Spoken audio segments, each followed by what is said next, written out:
himself. He was 30 years old. This was a man who was clearly living a double life.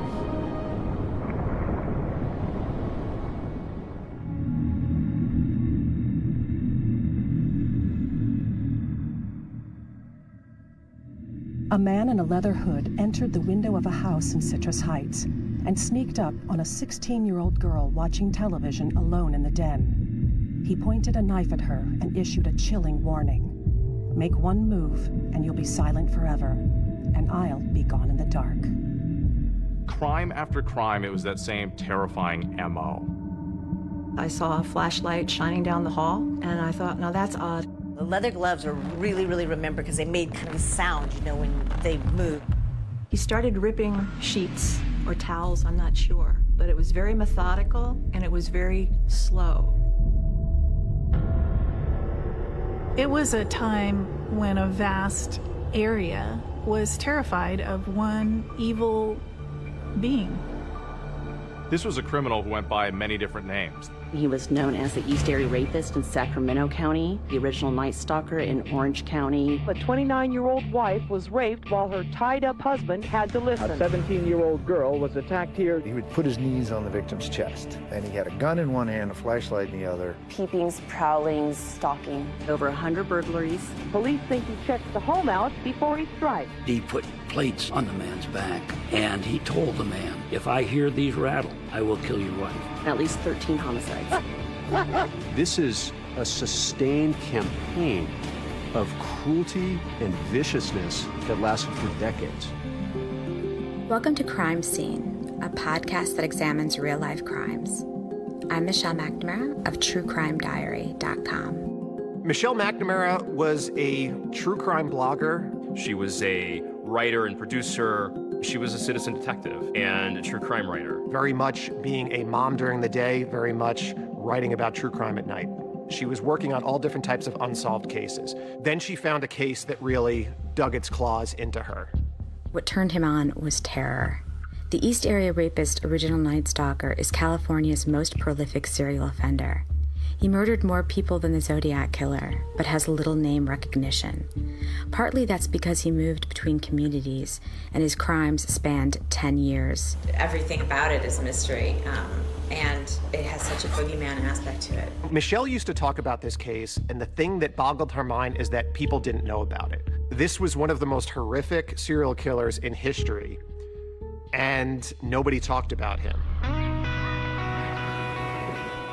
It's summer, 1976. It was the bicentennial. It's all about happy days. Laverne and Shirley. Hassenbeff Incorporated. In those days, the middle class in America was thriving. We felt safe, but the crime rates were going up. But suburban Sacramento was considered a safe place in the mid-70s. You could ride your bike all over town. My parents would just tell us be home before dark. People didn't lock their doors, they left their windows open, especially people close to the river. We'd get the Delta breeze. Everything changed in the summer of 1976. An attack occurred in Rancho Cordova. A young lady woke up, and there's a guy standing in the doorway. He blindfolded her, tied her up, and then sexually assaults her. This is the first known sexual assault attributed to the man we know as the East Area Rapist. Nobody knew about the first attack except the police. The first attack, the second, the third, the fourth. When this first started in Sacramento, a lot of the people didn't know what was going on. They didn't put it in the paper at the time. The press had not yet covered it because Sacramento County Sheriff's Department asked them not to. There was a reason for that. That if you put it in there, the suspect's going to know that you're looking for him. At the time the rape started happening in Sacramento Sheriff's Department didn't have a specialized sexual assault unit. Just whoever had a free caseload, that could take on another case. And so I did not become involved with these cases until rape number 5, when it was Jane Carson. I was 30 years old. I was married with a 3-year-old son. My husband was stationed at McClellan Air Force Base. Jane was a nurse. She was a colonel in the Air Force Reserve. It was about 6:30 in the morning. My 3-year-old son hopped in bed with me for a snuggle. I heard the garage door close, and I knew my husband had just left for work. I saw a flashlight shining down the hall, and I thought, now that's odd, and I screamed out to my husband, "What have you forgotten?" And there was no answer. Then the rapist, all dressed in ski mask and dark clothes, shining a flashlight at her. He told us with clenched teeth, "Shut up, or I'll kill you." He tells her to turn over, and he's going to tie her up. He gags us, both of us. He blindfolds us, and he ties us up with shoelaces, very tight. His next move was to move my son. I was already scared to death, but this is where the fear really took place. All she's thinking about is the life of her little boy and saving him. After the rape was over, praise the Lord, he moved my son back next to me. I could feel his body, and then I was relieved. So we hobbled around to the front fence, screamed for a neighbor. She called the police. And then Carol Daly, the female detective, showed up. And I call her my angel. One of my great heroes of this story is Carol Daly. She was an investigator for the Sheriff Department in Sacramento. She was asked to go out and interview the victims. Maybe something that the man said, or something that he did to you, or something that you recall hearing. Through that process, she was able to glean a lot of information, like what he would say to his victims. And sometimes he would call out a name. In one of the cases, the victim said that she heard him crying and saying Bonnie. For years, detectives didn't know what to make of this name. Who's Bonnie? Bonnie was not a victim, but a mystery woman at the center of the case. Bonnie was the girlfriend and then fiance of Joseph DeAngelo. One of the first women to get a real glimpse of the psychopathy behind Joe DeAngelo was Bonnie Caldwell. She's 18, really smart, going to a community college studying nursing. And she's in the middle of the quad, and this older guy ambles up to her and begins a conversation. Bonnie talked about her relationship with Joe DeAngelo in the HBO docuseries All Be Gone in the Dark. He was very gregarious, outgoing to all my friends. We'd been together close to a year. He gave me a high solitaire engagement ring. And he told me that we're going to be married. They were both students at the time. He was studying criminal justice. So Joe was someone who initially was impressive to Bonnie. He was exciting. He had a motorcycle. He taught her to shoot. But the longer she dated him, the more trouble began materializing. He takes her on thrill rides. And this is where the relationship starts to show its hand with Joe. Joe, without saying a word to me, just turned right, went down a very steep bank that I had no idea what he was doing. He's obviously thrilled not just by the speed, but he's thrilled by Bonnie's terror. The rules were never for him. So many of the things that we did together, he pushed me toward fear.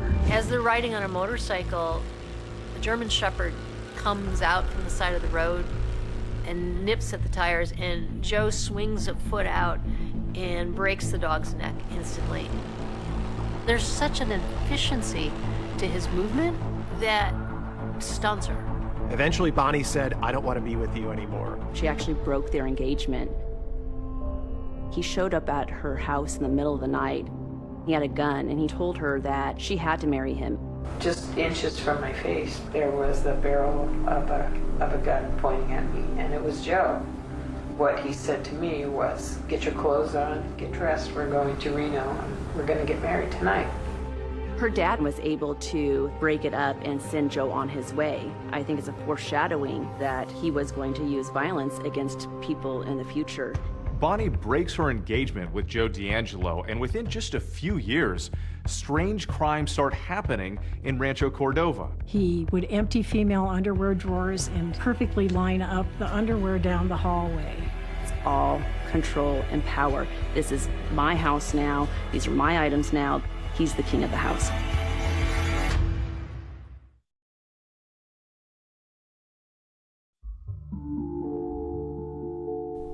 Every obsession needs a room of its own. Mine was strewn with coloring paper, on which I'd scribbled down California penal codes in crayon. It was around midnight on July 3rd, 2012, when I opened a document I'd compiled listing all the unique items he'd stolen over the years. He would take mementos, almost like they were trophies from inside the home. He would steal rings with engravings on them. He stole driver's license, he stole photos from albums. There is a fantasy component about these crimes. I still have a part of you. I have your jewelry, I have your driver's license, I have, something that means something to you. And now I own it. He was a serial rapist known as the Ear, attacking women and girls. First in East Sacramento County. This place meant something to him. He attacked here first and kept coming back. Was it home? Some of the investigators, especially the ones who worked the case in the beginning, think so. We were always trying to figure out why victims were chosen and why the locations were chosen. For Joe D'Angelo, this was his home, right in his own backyard. He lived in 3 or 4 houses in this exact same area where many of the rapes were committed. He grew up in Rancho Cordova. He was familiar with the playgrounds, the schools, the empty lots. This is the home of the first documented rape that occurred in Sacramento County. He was very agile. He could jump over fences. He knew which way to go from whatever neighborhood he was in. He knew that the best way to get in and out.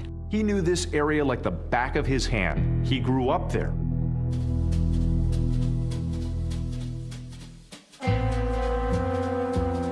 Joseph D'Angelo Jr. grew up the son of a master sergeant in the Air Force who moved around a lot.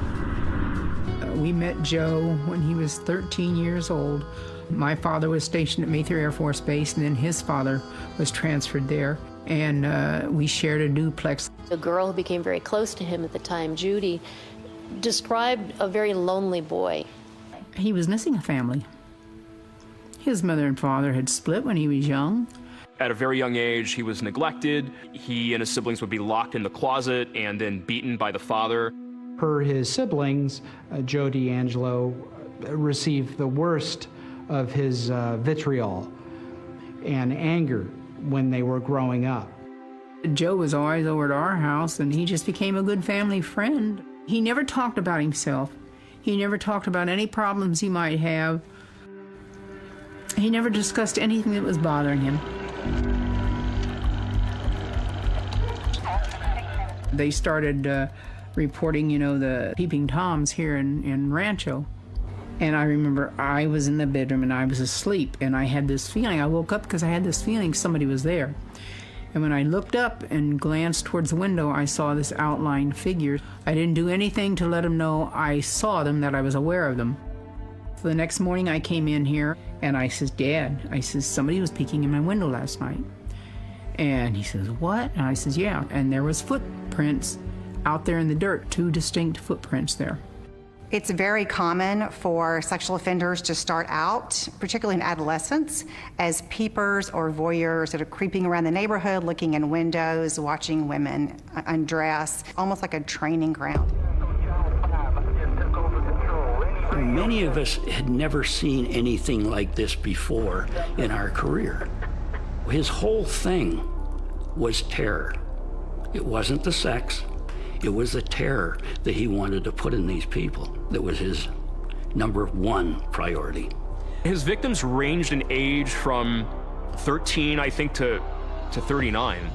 Out of the first 10 attacks, 6 of those were juveniles. Oftentimes, sex offenders or sexual serial murderers will start out with, I guess, easier victims that are younger, that are more vulnerable, victims that he can control.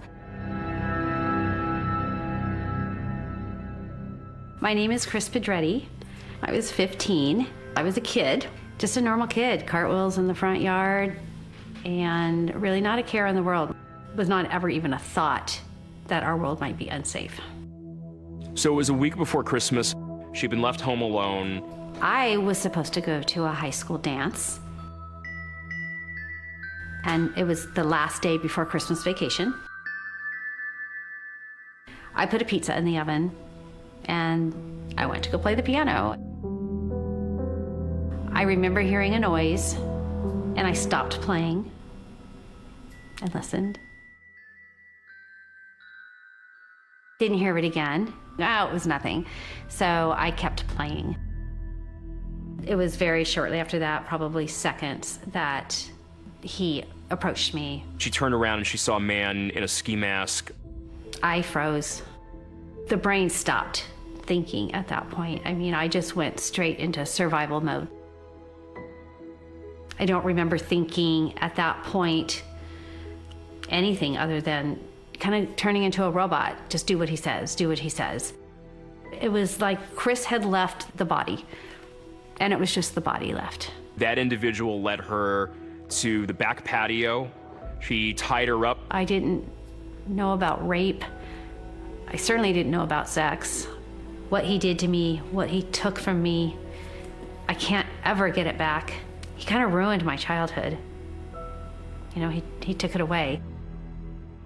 Everybody knew something was going on, but nobody knew exactly what. The sheriff decided that we would hold community forums. I had no idea there were going to be several hundred people that would show up. If we have a gun, could we shoot him? Knowing what I know about this man, if I had a gun, I definitely would shoot him. And I would not shoot to injure, I would shoot to take care of him. He liked this. He liked the police being on edge. He liked the town being on edge. I have a gun, but I still don't feel safe being, at home alone. Law enforcement was bracing for more attacks as his rampage of violence continued. His tactics were changing, and no one knew what he would do next. So I have to admit, I'm scared to death.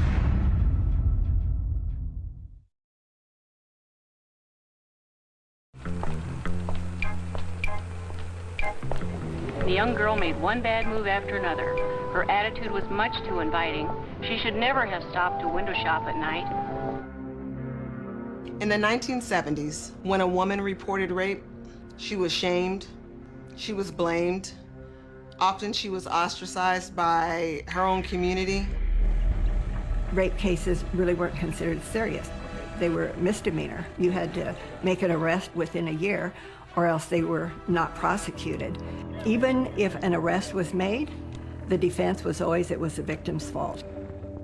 Rape was such a prevalent crime back in those days that there were multiple serial rapists operating in California. 217 were reported last year. That's about one every day and a half. In the Bay Area, you had the stinky rapist who smelled like diesel fuel. I had pillowcase rapist. You had the key car rapist. When the East Area rapist became active in Sacramento, he quickly upstaged all the other rapists in the area because of how terrifying his MO was. Concern over rape is mounting in this community. There was panic in the city of Sacramento. The fact that they couldn't catch this guy just ignited the city in fear. No one knows where or when he'll strike again. They were getting guard dogs, they were putting in alarm systems in their homes. Have the dog in the house, the big dog. The worst thing is not knowing. All you can do is take every possible precaution and then hope that he gets caught before he gets to you. Every day in the newspaper, it was number 8, it was number 10, it was number 15, 20. It just kept going on and on and on. It seemed like every time investigators thought they were getting close, he would disappear. But he kept attacking again and again. He was elusive, like a puff of smoke in the night. Detective Carol Daly wanted this serial rapist behind bars, and she was relentless in her pursuit of him, but constantly frustrated by the fact that they couldn't catch him. The officers in this department are working on this case are frustrated because there's just no evidence to give any firm leads. We're doing everything humanly possible to catch this man. He was a phantom. Descriptions ranged pretty widely. One person thought he was Hispanic. And now all of a sudden, he's blonde hair, blue-eyed. There are like 8, 9, 10 drawings of him, and they have completely changed. The best descriptions that we had were his height and his possible weight. We knew he wore a size 9 shoe. When the police were taking the victim's statements, many of the women described his penis as being very, very small. We said, all right, if he is so under-endowed, we went to a doctor who specialized in what I would call infantile penises to see if he had any patients that came in, and we didn't have any luck there. It's a very serious situation. I think it's very dangerous. The last thing I think of when I'm going to bed is I look at the doorway of my bedroom and I think that he could be standing there. Detective Daly was following every lead. We filled out a long background form for the victims. Where did they go to school? What did they look like? What age were they? You know, what was their build? There was no pattern among any of the victims because he was just prowling. He would see them and follow them home. Margaret Wardlow, she was just 13 years old when she was attacked by the East Area rapists. Margaret was probably the strongest young victim I have ever talked to. Growing up in Sacramento was great. Where we lived was ideal. It was right next to the American River. Go down there with my dog after school, go fishing. Totally felt safe. Margaret had a curiosity about her. She wanted to know about the East Area rapists. I was a reader of everything I could get my hands on that had to do with this individual. Like, what was making this guy tick? Why was he doing this? She herself became a victim. I believe there was a pre-wired strength in her mind that helped her survive this attack. It was a school night, just my mother and myself. I went to bed at like a regular school night hour. I was awoken about 2:30 in the morning with a flashlight in my face. I thought it was a joke. I thought my mom had asked him to like come in and wake me up and scare me or something. As he tied her up and then went into the mother's room, Margaret knew that either her or her mother were going to be the victim. The rapist tied up her mother and put plates on her back as a warning device. He did that with so many of the victims when there was more than one person in the house. If he heard anybody moving, he was right back and told them, don't move, I'm gonna kill you, I'll kill you. Putting the dishes on someone's back, he knows he has to do something, either hurt them, flee. So as much of the bravado as he's trying to convey, he's scared of the physical confrontation. A little voice inside of me said, you know, you get out of a lot of stuff, Margaret, but you're not gonna get out of this one. The whole time he'd been threatening me, he'd been saying, do you wanna die? He wanted fear. He wanted to see fear in me. This is your psychological sadist. He is enjoying controlling that woman like that. This guy was so beyond the pale, and that was why Michelle was so interested in him, is because he was so frightening. The way he walks around people's houses and the way he destroys them and sort of hangs out and eats, there's something so psychologically fascinating about that to me. It's like he got to the emotional center of people's lives and just wanted to destroy that. Michelle caught the bug. She started going down the rabbit holes in this case. At this point, instead of writing a book, she was investigating the case. I'm obsessed. It's not healthy. I know the strangest details about him. I know his blood type. I know his penis size. He vaulted fences. He escaped foot chases. But I believe it's the rare moments when he was human that will be his downfall in the end. As time went on, this East Area rapist started to crisscross Sacramento, attacking women home alone or women with their kids in the middle of the night. He seemed to be expanding what his capabilities were when he was carrying out these crimes. He became much more aggressive, and his tactics. He did more horrible things than I can even describe. This tells us that the offender is adapting and learning as he is committing crimes. He really messes with people's minds, both the investigators and the victims. Part of the thrill of the game for him was a kind of connect-the-dots puzzle he played with people. He stole 2 packs of Winston cigarettes from the first victim, and left them outside the 4th victim's house. Junk jewelry stolen from a neighbor 2 weeks earlier was left at the 5th victim's house. It was a power play, a signal of ubiquity. I am both nowhere and everywhere. You may not think you have something in common with your neighbor, but you do. Me.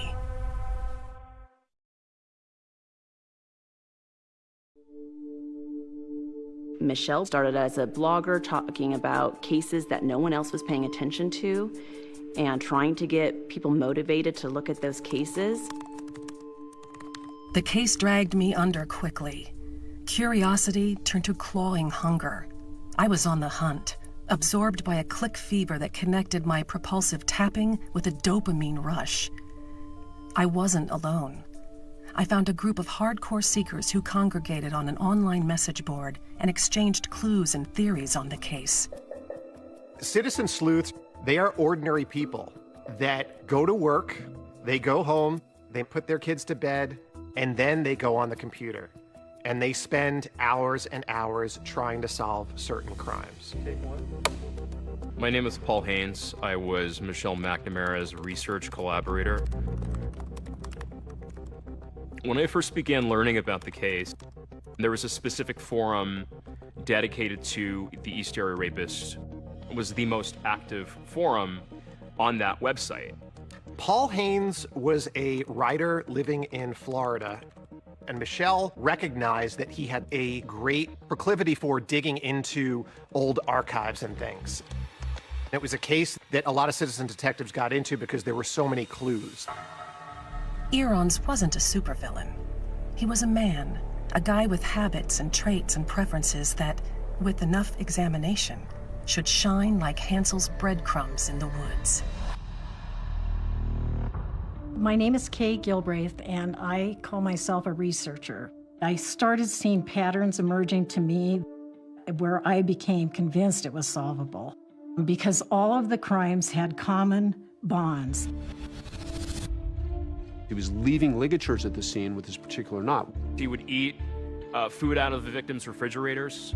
I was spending every waking hour trying to find men who fit the criteria. And it was at that time that I first connected with Michelle. It's a fascinating community. I had been on those boards for a while following the story because everyone had such great information.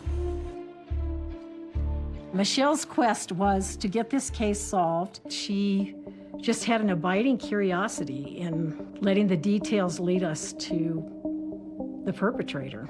The East Area Rapist would target not people, but neighborhoods. You can see the proximity of these homes to green belts like drainage ditches and creeks and canals.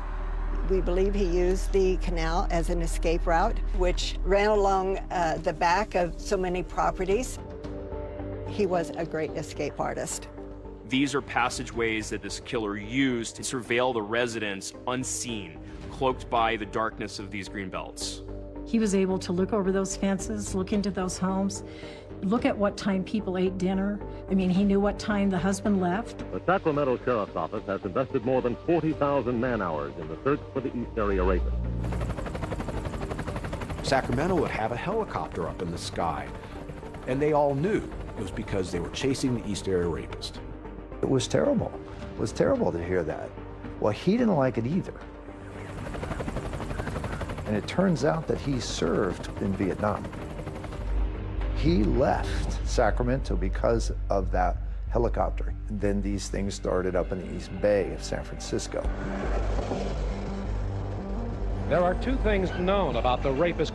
One is he has never been caught in a home where there was a man present. The other is he's never been in a home where there has been a big dog. The East Area Rapist worked on challenges. Everything he saw in the paper, if we said he didn't do something, he did it the next time. When the newspapers reported that he was just attacking single females, he took this as a challenge. At attack number 16, he's starting to attack with a man present, and then 2/3 of the attacks he does since then has a man present. He is purposefully choosing couples. My name's Gay Hardwick. My name's Bob Hardwick, and we've been married 41 years this August. Happily married 41 years. Bob and Gay Hardwick were a couple living in Stockton, California.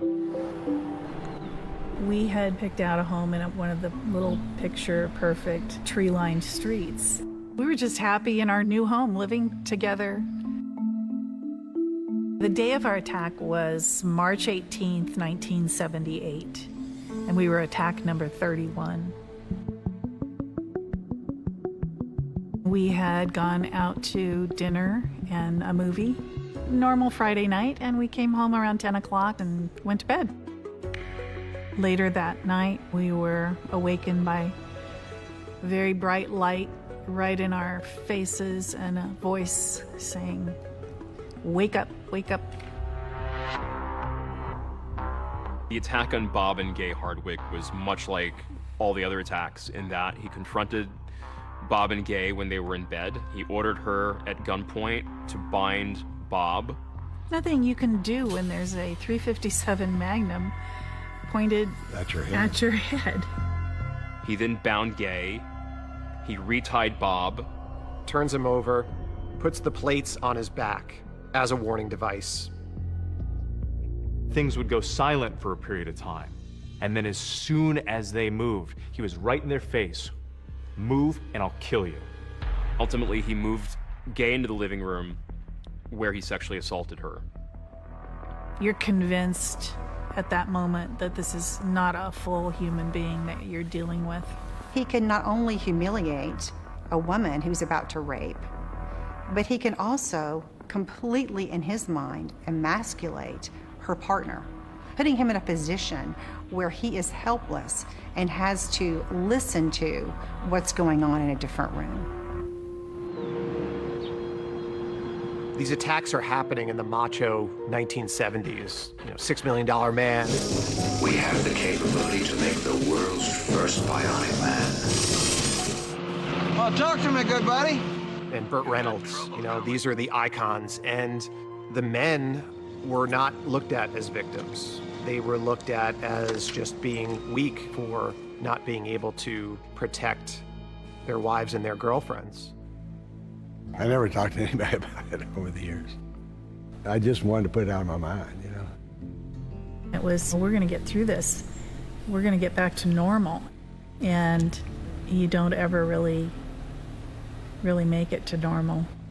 It was tough, but I loved her, and I said we're going to get through it. Our home never felt the same again.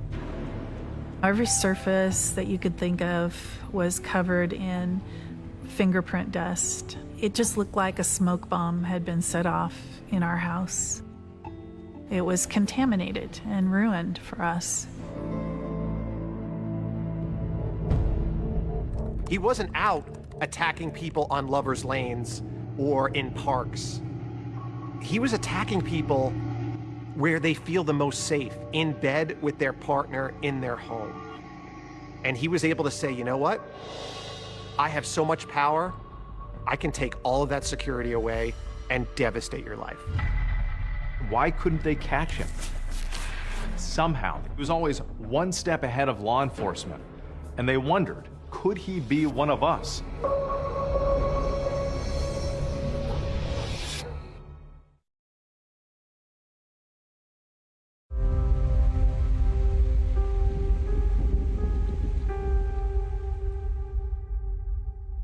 After the East Area Rapist would terrorize these women,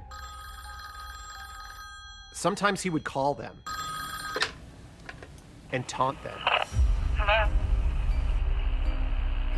Hello?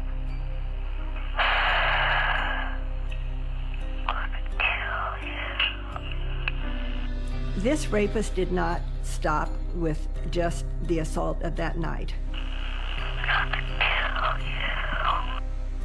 He terrorized them their whole lives. This is that psychological sadist at work. He is getting off on continuing to cause fear in his victim.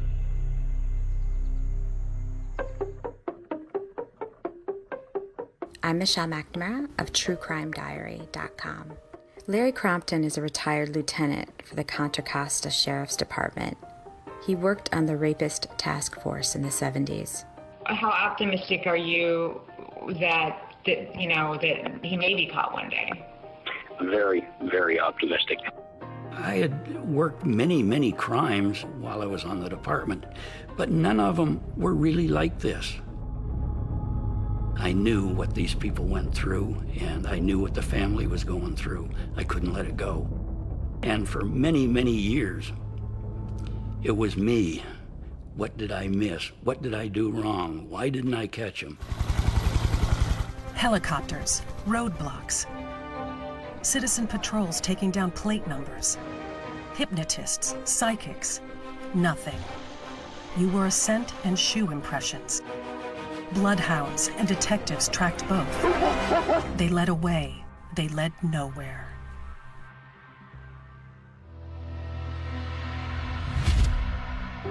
He next shows up down in Modesto in June of 1978. He attacks a couple down there. And then 48 hours later, he's up in the town of Davis, over 110 driving miles away, and is attacking a UC Davis co-ed there. Early Wednesday morning, the infamous masked man made his 44th attack on a young couple living in Mission San Jose. It was as if he knew what police were doing. And all along, many of the detectives who were working the case thought that maybe he was a police officer or military. And ultimately, that turned out to be true. You should have seen me coming. One of the things that's important to remember when you're looking at Joseph D'Angelo is he actually graduated with an associate degree in police science. He had told Bonnie that his aspiration was to join the California Highway Patrol. You should have seen me coming. He studied evidence and he studied crime scene. He went to Northern California, and he applied with the Auburn Police Department and was hired there. And then that's when he started his rapes. He actually started out committing crimes as a teenager. At some point, he even blew up a dog with a firework, killed the dog while he was committing a residential burglary. You should have seen me coming. It makes sense that somebody who has a need for control, wants to be in power, would be attracted to a position that allows him to have that every single day. When I was working the cases, I thought, he's got to be in law enforcement. The first clue was in attack number 3 in Sacramento. He had gloves on to protect from fingerprints, and he's got a gun in one hand and a padded baton. You had better catch him. He is going to kill. He wants to kill. It was never enough to commit the horrible crimes. It always had to be, and let me do something more. We all want to think that we would recognize a serial killer based on how this person looks. I wonder if he was out stalking his next victim. I don't know, because everything seems so normal. The scariest aspects of serial killers is they don't look different. From the very beginning, I knew DNA was going to solve this case. Police had been sitting on this genetic fingerprint for 4 decades. Holy smokes, this is like the big break. He's been living there under everybody's noses. This is the Golden State Killer? I just want to tell you, buddy, to rot in hell.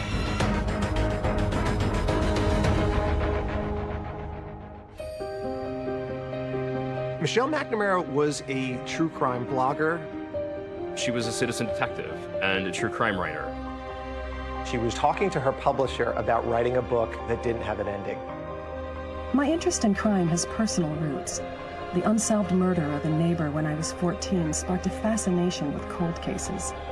What gripped me was the specter of that question mark where the killer's face should be. I need to see his face. He loses his power when we know his face. When I'm puzzling over the details of an unsolved crime, I'm like a rat in a maze given a task. The world narrows, the search propels. I felt in the truest sense of the word gripped. I had a murder habit and it was bad. I would feed it for the rest of my life. I considered Michelle McNamara a friend. She impacted the Golden State Killer case. One way we're able to keep on investigating the case is to have public interest, to have the online interest, and she helped push that. On a sleepless night last July, I Googled a description of a pair of cufflinks he stole. Then a jolt of recognition. There they were. I bought them immediately. The best thing to do, I knew, was to turn the cufflinks over to an authority on the killer. As soon as I saw those cufflinks, I thought, this is pretty astonishing. I photographed those and sent those to surviving victims because it was potentially a very good lead in the case. Unfortunately, the cufflinks didn't pan out. The victims looked at them and they weren't the cufflinks that were stolen. And she was devastated. I don't know if Michelle was convinced she could solve the case, but I believe that she was convinced she could make a difference and that she wanted to do it for the victims. He forced the woman at knife point to tie up her boyfriend, then he tied her up and raped her. The East Area rapist has struck 40 times in the last 2.5 years, and he hasn't been caught yet. He started inflicting real physical pain on the victims, like punching, giving black eyes. One of the most sadistic things I think that he would do would be to say to them, I'm going to cut off a piece of your wife and bring it back to you. We knew that he was becoming more and more angry. As fear in the community intensified, Detective Carol Daly held regular public forums. One thing I want to emphasize, ladies, is for you not to be polite. If you are going to defend yourself, you injure him enough to incapacitate him in any way that you can. I started working with these cases, and I thought, if I can talk to one of the people that deal with these rapists, maybe I can get into the head of what I'm looking for. Vacaville Medical Center is where they have rapists that have been convicted. The men were asked what they thought was motivating the East Area rapists. The mere fact that he ties his victims up has to have him completely submissive. You can sense the conquest he had. You're not what you think you are, and you won't accept it, so you strike out to prove to them that you are, but in reality you aren't. And until you face that, you're going to keep on going and going. If I'm willing to kill you, the first move you make, you're going to be dead. The doctor told me, you had better catch him. He is going to kill. He wants to kill. He first becomes a burglar, and then he progresses to sexual assault, and then proceeds to escalate to murder. The East Area rapist disappeared from Northern California in July of 1979. He showed up in Santa Barbara in October of '79, and shortly thereafter, he starts killing. The Pacific Ocean was warming up, an inviting churn of white caps making its way towards soft sand and an endless line of 100-foot palm trees. Golden teenage boys with blank hair and effortless muscles headed for the water with their boards in a gait the locals called the Surfer Bounce. This was Santa Barbara's magic time. Dr. Offerman was an orthopedic surgeon. He had begun dating a psychologist named Alexandra Manning. On the morning of December 30th, 1979, some friends of Robert Offerman's had shown up at his condo for a tennis game. There was no answer at the door. I went in the sliding door and looked around the living room. On the floor, there were Christmas ornaments that had fallen off on the ground. Some bones right by the sliding door, which I thought he would leave it there, so we knew something was wrong. So I took a right towards his bedroom, and that's when I saw Miss Manning on the bed. He was on the floor. Offerman and Manning both were shot and killed. It was the holidays. As authorities processed the crime scene, they stepped around a turkey carcass wrapped in cellophane that had been discarded on the patio. They concluded that at some point the killer had opened the refrigerator and helped himself to Dr. Offerman's leftover Christmas dinner. It was never enough to commit the horrible crimes. It always had to be, and let me do something more. Let me go into your refrigerator and eat your holiday meal. The level of depravity that this man had and the execution of it was despicable and shocking. Larry Crompton, who led the EAR task force in Contra Costa County, reached out to Santa Barbara investigators and told them this sounds like the East Area rapist that we've been dealing with.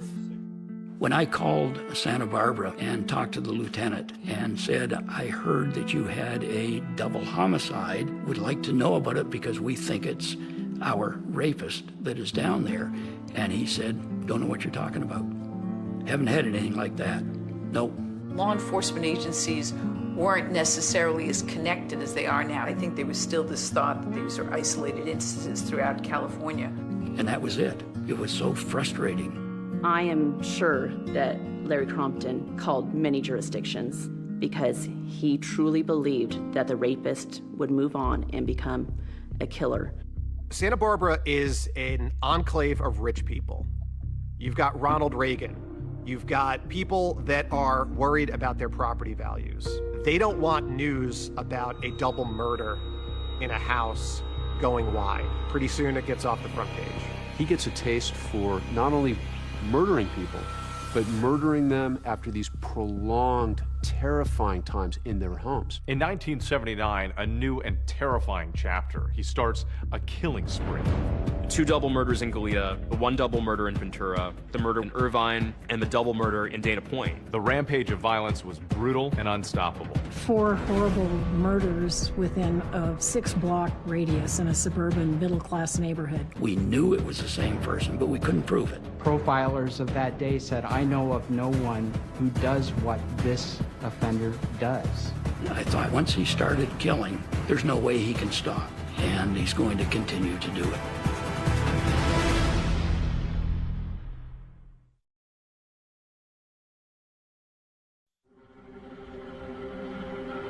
Most violent criminals smash through life like human sledgehammers.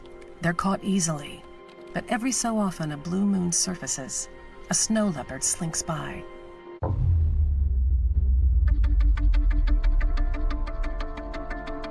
After 1981, we don't have an attack for 5 years.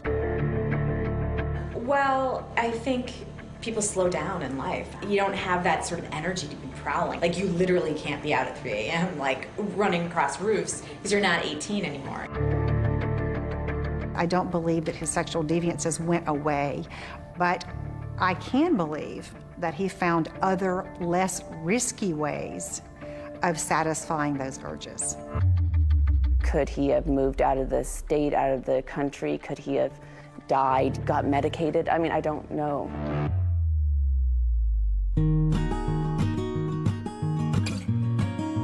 In 1981, Joe D'Angelo became a father. The first of his 3 daughters was born. The second of his 3 daughters was born in '86. And then his 3rd daughter was born in 1989. He had a wife who was a lawyer. He lived a middle-class existence. He sent all his girls through Montessori schools, and he would take them to their different sports events, the horseback riding, the roller skating. We all want to think that we would recognize a serial killer based on how this person looks. And yet, so often, this is somebody who's living in the community, who knows his neighbors, and I think that is one of the scariest aspects of serial killers, is they don't look different from other people. My sister and I, Melody, used to take turns going out and babysitting while Sharon was in school. And I didn't start thinking about it till after he was arrested. Because when they started showing all these dates, I'm going, oh my goodness. I wonder if he was out stalking his next victim. I don't know.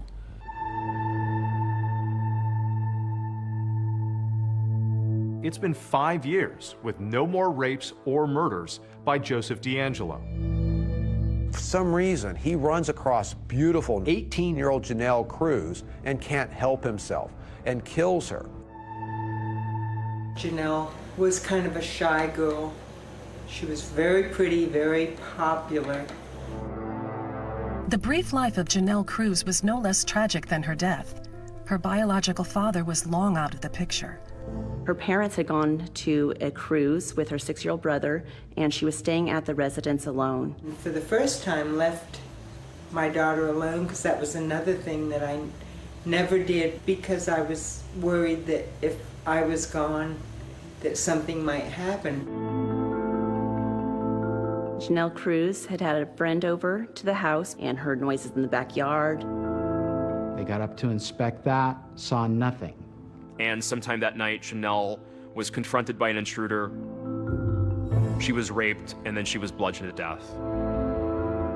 And I got that telephone call that every mother and any family member is just devastated by. The Janelle case just felt like such an outlier because he had decided to go after couples, and then he had stopped for a really long time, and then he attacks Janelle. And then that seemingly is his last attack. Some think you died or went to prison. Not me. I think you bailed when the world began to change.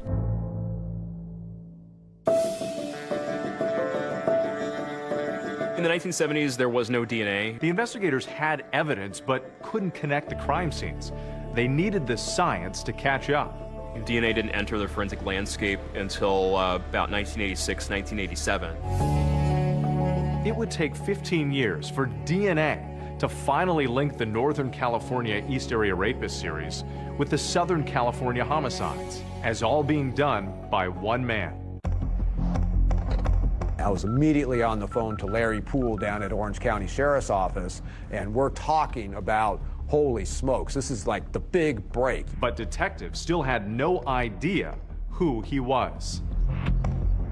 I got a little excited maybe in the first 18 to 24 months, but over the years, I chronicled and logged over 8,700 suspects in the investigation. After 5 years, we got no match, and after 10 years, we got no match, and we just were not getting a hit. When people have asked whether it worries me that the killer may still be out there, I wave dismissively, pointing out that he'd be much older now. He can't hurt me, I say, not realizing that in every sleepless hour, in every minute spent hunting him and not cuddling my daughter, he already has. Michelle McNamara was a mom, married to actor Patton Oswalt, investigating this case and working on a book. Patton describes her as staying awake at all hours of the night, would not put down her computer, would not put away the files. At the same time, struggling with her writing and publication deadlines, and she began self-medicating. I actually see her as being his final victim.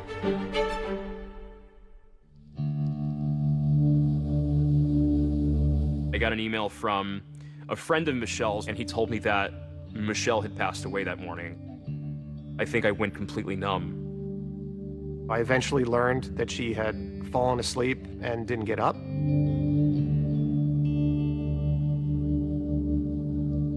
According to the medical examiner's report, Michelle died from a combination of fentanyl, Xanax, and I believe Adderall. And that's when the magnitude of her loss hit me. I immediately thought, what can I do? I can help finish this book.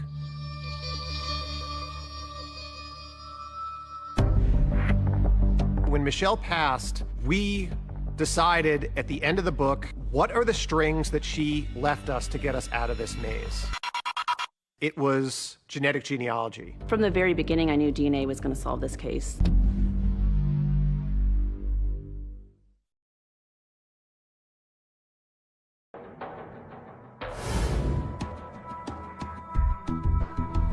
Thousands of pieces of a jigsaw puzzle, and only one person knew what it was supposed to look like.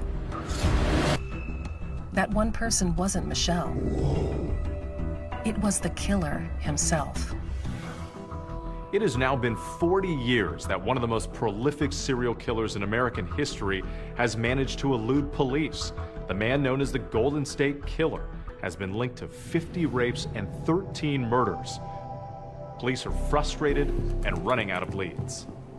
I have no path to go on this investigation. None of the tips are coming in or anything that I'm excited about, so I'm floundering. When Michelle passed and me and Paul were working on the book, we talk about what are the strings that she left us to get us out of this maze. and it was genetic genealogy. Forensic genealogy was something that Michelle was excited about, and that seemed like the most viable, direct pathway to this offender's identity. Hi, and welcome to 23andMe. Companies like Ancestry.com and 23andMe had already been using genetic genealogy for years, allowing millions of customers to spit into a tube and use their DNA to discover family roots and long-lost relatives. Ancestry.com searches the world's largest online family history research. There's a growing number, particular of adoptees, are realizing these sites that are really created for learning about family history can help me start to figure out who I'm biologically related to. To help people to find their biological mothers, to find their biological fathers. How are you? To find siblings, to find cousins. It wasn't too long for people to realize, wait a minute, what if we use the DNA of criminals to try and identify their second cousins or third cousins and try to narrow it down from there? I start learning how this technology could be used. We become blown away at the power of it. And then we recognize this is the way we need to go. But then there was a concern as to whether we had enough DNA. I had consumed all the East Area Rapist DNA, doing all the testing I had done over the years. And he found a pristine DNA sample going back to the 1980 murder of Lyman and Charlene Smith in Ventura County. A second sexual assault kit in the coroner's office that had never been opened. To my knowledge, there are no other medical examiners who make duplicate rape kits. In March of 1980, Lyman and Charlene Smith were found bludgeoned to death in their bed. It was a horrific scene that I will never forget. Got to arrive at the scene with my little suitcase, a tube rack, dry ice, and a microscope. I always made duplicate kits, and both kits were identical. That turned out to be a gold mine for us because that second kit had sat in the coroner's possession for 38 years untouched. And so these swabs collected from Charlene Smith's body were pristine. Police had been sitting on this genetic fingerprint for 4 decades, waiting for the science to catch up. Genetic genealogy had only been used to solve a criminal case once before by a woman named Barbara Ray Venter. I've always liked puzzles. I used to love playing Clue when I was a kid. What I've discovered is that law enforcement are pretty big gossips. And so they were all sort of talking amongst each other. And apparently Paul was talking to the detective on the other case. And I was like, how did you do that? I call Barbara up and I explain, I'm working a case. It's an old case. I don't tell her what case it is, but could this be done to identify this unknown offender? So Paul Holes was able to take that DNA and convert it into a DNA profile, which is basically a number. And he used this no-frills genealogy website called GEDmatch. And I just uploaded the Golden State Killer's profile and allowed the GEDmatch servers to do their magic and produce the list of people that potentially shared some DNA with my offender. We were all logging in several times a day to see if the matches are there. Then all of a sudden, he started connecting to some distant relatives. We're talking 3rd, 4th, 5th cousins. So we immediately knew that we were going to be building a lot of family trees to sort out who he was. We're now trying to identify common ancestors from this list of people who share DNA with the person we're looking for. And we end up spending 4 months building family trees. And unlike if you were to upload your DNA to a website and try to build out a family tree from yourself being the beginning point, this is reverse engineering a family tree. So you start with a wide swath of potential relatives, and by a painstaking process of elimination, you start cutting down that pool. Narrow it down, narrow it down, narrow it down. Genealogy testing had indicated that our offender was of European descent. 40% Southern European, and a number of the matches that we had were with people who had Italian surnames. Once it came down to that final pool, that's when the real detective work began. You had to hit public records. Things like marriage certificates, birth certificates, grave site markings. So now we only had 6 men on the list. So now they had to be a certain age, they had to be in Northern California, and they had to be related only through the maternal line to our crime scene DNA. And at that point, we then had one other piece of information that we hadn't applied yet, and that was eye color. She looks at a separate tool on a related site that suggests that their suspect had blue eyes and was bald. The FBI then pulled the California DMV records for those 6 men. Only one had blue eyes. Joseph DeAngelo. Joseph DeAngelo. Joseph DeAngelo.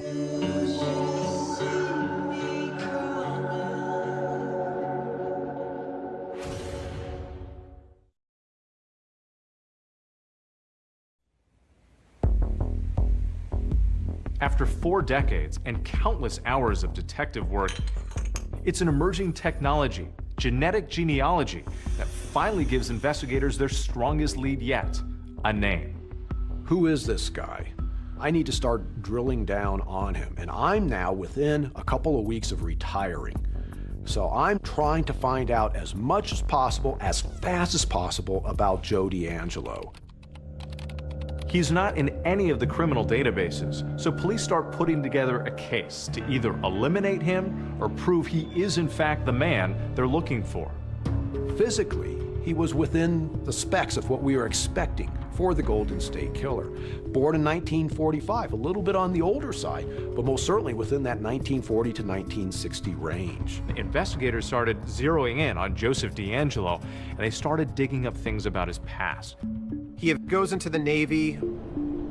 We know he is stationed in San Diego. We know that he spent some time overseas. Joe DeAngelo returned to Sacramento, began working with the Auburn Police Department. He had a nickname on the department. It was Junk Food Joey. He would always have a Coke in his hand, a bag of chips, a candy bar. He really violated people's space all the time. Get kind of close to your face and always be touching you. He had been fired from Auburn Police back in 1979. He had been observed shoplifting a can of dog repellent and a hammer from a Citrus Heights drugstore. He was accosted by the clerk. He was subsequently arrested.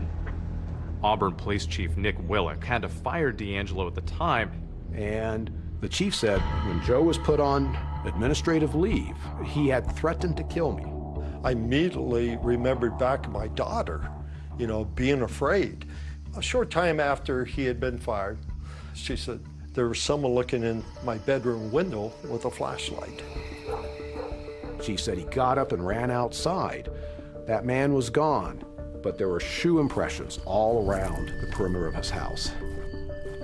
But there's another huge piece of the puzzle they had been investigating in relation to possible suspects, and that piece also seemingly falls into place in DeAngelo's story, Bonnie.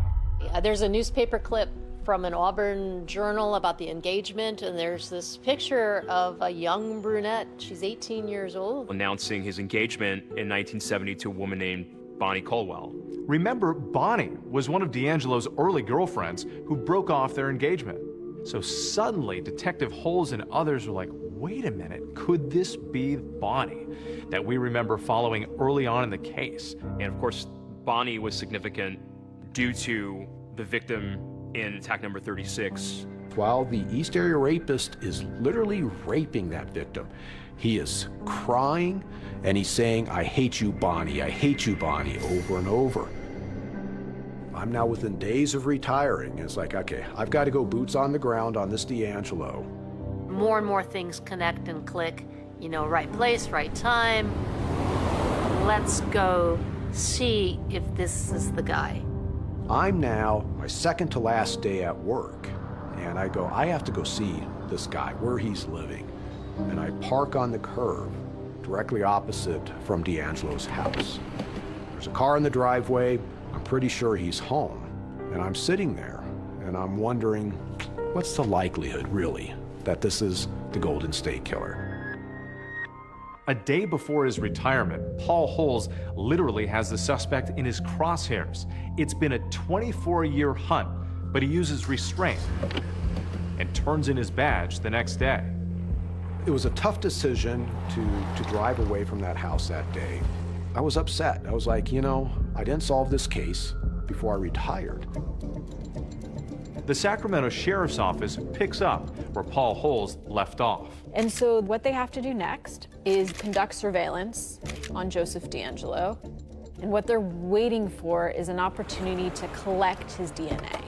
And they secretly follow him to a shopping plaza. But Joseph was not smoking, he was not spitting out gum. So what they had to work with was he had a car, they swabbed the door handle. And that gave them something that's called touch DNA. They were able to pick up an initial DNA sample and some fingerprints from his car door. I'm sitting in a Chinese restaurant in Colorado Springs, and my cell phone rings, and it's Lieutenant Kirk Campbell from Sacramento DA's office. You can absolutely not tell anybody about this. And at that moment I go, okay. And he says, the lab is excited about this. It's mixed with DNA from other people, but it looks like it might be a close match.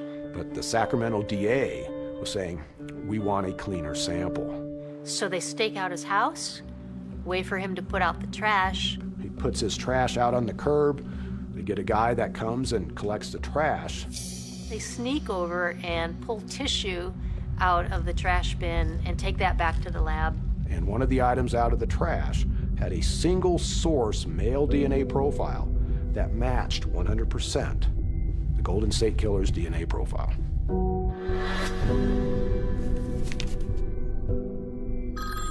Get this call from my chief deputy. His first words are you sitting down? And I asked him a million times, and I'm like, you better not be messing with me. He goes, they're shaking, Anne-Marie. They're shaking at the crime lab.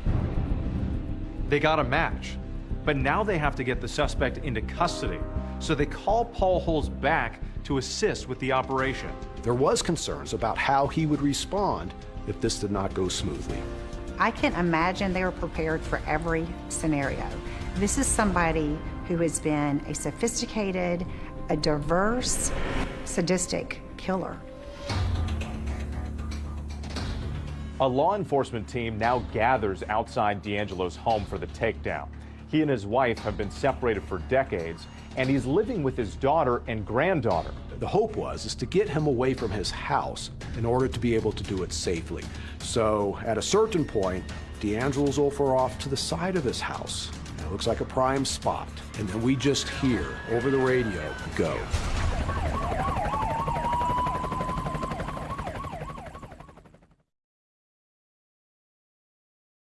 You can run on for a long time, run on for a long time. He's been called the East Side Rapist, the Visalia Ransacker, the original Night Stalker. Run on for a long time. And the Golden State Killer. Today, it's our pleasure to call him defendant. Sooner or later, God will cut you down. That bombshell arrest, that former police officer. 72-year-old Joseph James D'Angelo. He's been described as one of the most prolific serial killers that terrorized California for decades. Sooner or later, God will cut you down. The arrest of Joseph D'Angelo dropped like a bomb. All these years, hiding in plain sight. Oh my God, he's living in Sacramento? He's been living there under everybody's noses for all this time? It was stunning.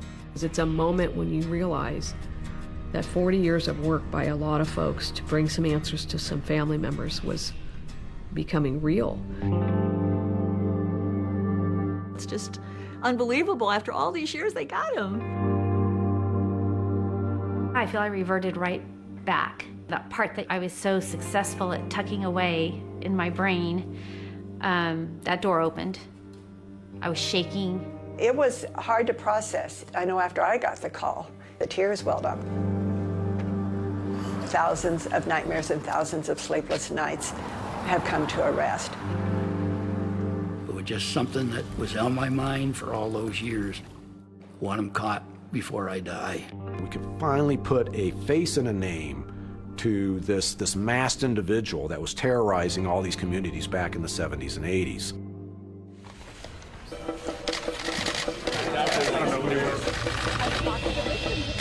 Joseph DeAngelo's first arraignment in court, Please make sure your cell phones are silent, was a complete madhouse. It was a zoo. In the front rows were family members of victims and victims themselves. We were all super, super nervous.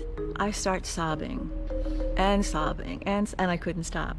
Joseph James DeAngelo. And then that moment, Joseph DeAngelo, in a red-orange jumpsuit that says prisoner on the back, rolls in a wheelchair, hunched over, his hands handcuffed. This is the Golden State Killer? This old man? And he looks so harmless. And I think that is exactly the impression that he wants to create. Is Joseph James DeAngelo your true and correct legal name? I'm sorry? Yes. At that moment, you could hear gasps. There was something about his voice that clearly brought back years of pain and fear. I thought, this has got to be a big act. In the week prior, he's riding a motorcycle at high speeds. He was walking around just fine. And within a day of his arrest, he's all of a sudden bound to a wheelchair. But then the jail surveillance camera tells a very different story. He's climbing up on the bunks and getting up on the vents and cleaning things. Doing exercises in the jail cell. He's a master of disguise. He used that during all of his crimes, and he is continuing to use it, but now in a different way. Victims are still processing it. And the big question, why? Why did he do all of this? What really did transpire?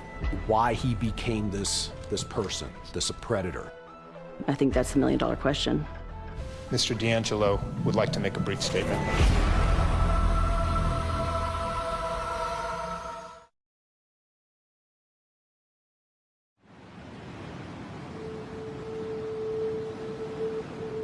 I'd like to get into his mind to talk to him and find out what brought him up to where he was. There is no recipe for a serial killer. We can see all of these markers or all of these risk factors along the way. We have a physically abusive dad. And a relative reveals a bombshell in that HBO docuseries All Be Gone in the Dark, detailing how Joseph DeAngelo, at the age of 9 or 10, allegedly witnessed his younger sister being sexually assaulted. She was 7 years old. The very thing that happened to my mother is the very thing that my uncle went and did to other women. How sickening is that? It would be so easy for us as forensic psychologists if we could kind of go, a person is abused, and therefore they become this kind of offender. The vast majority of people don't turn into serial rapists and serial killers. So it's hard to feel this sympathy for these offenders or to say that this event made him do it. Bonnie certainly is not responsible for DeAngelo's actions, and the breakup did not cause those actions.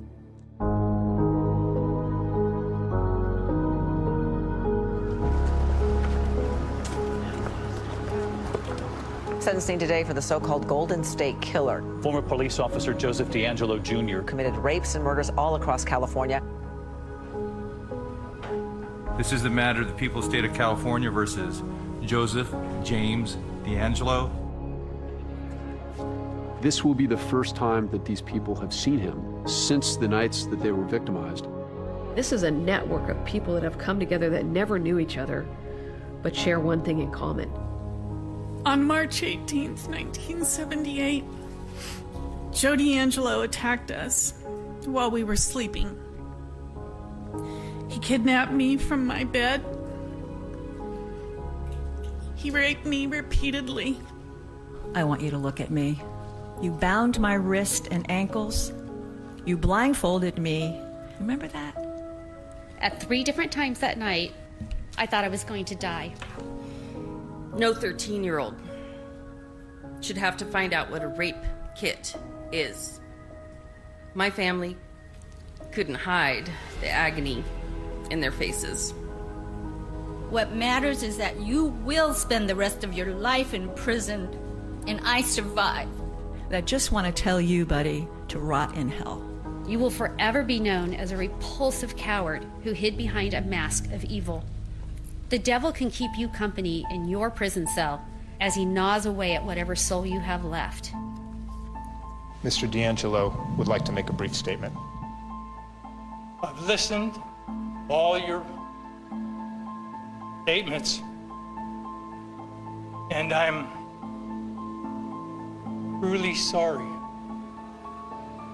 for everyone I've hurt. Mr. D'Angelo is sentenced to a total of 11 life without the possibility of parole sentences, plus an additional life sentence, plus an additional 8 years. The survivors have spoken clearly. The defendant deserves no mercy.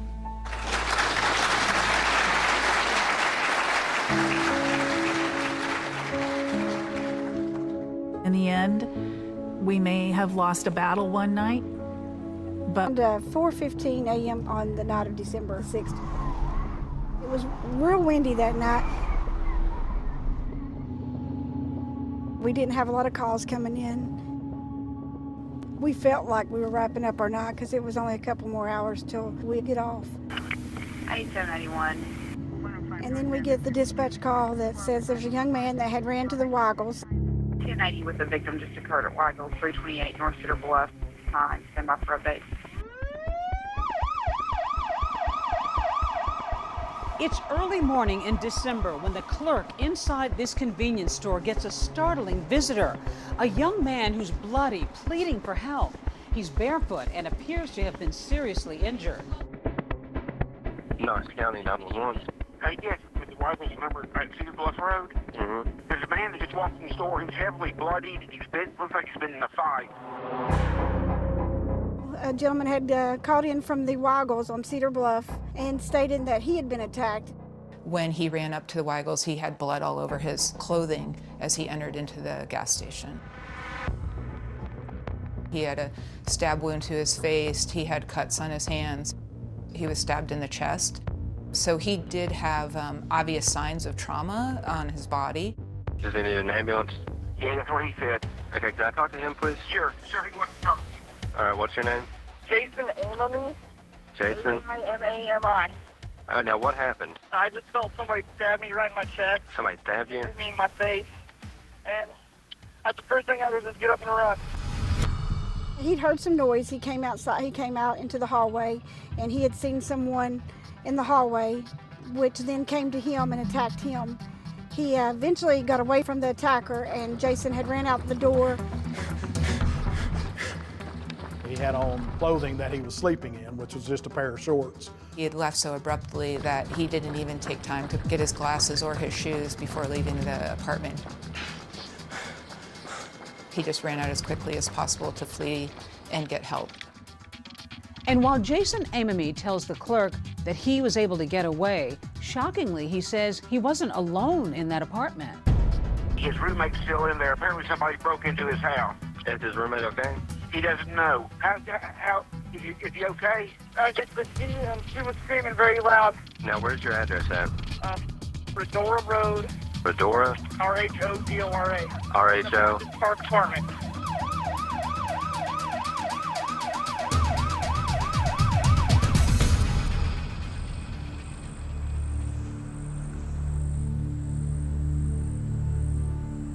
When the call came out, we then went to the apartment complex to check on the girl and kind of see what we could find there.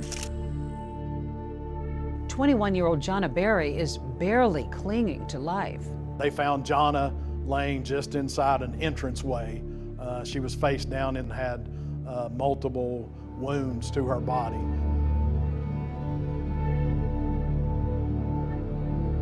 You were one of the first responders here. Yes, ma'am. What do you remember about Jonna Berry? What kind of shape was she in? She was not in good shape. As soon as you opened the door, she was laying in the corridor at the bottom of the steps. Her apartment was at the top of the steps, and she was covered in blood. That it was her hair. She's got beautiful blonde hair, and it stuck with me because at the time I thought she might have red hair because there was so much blood.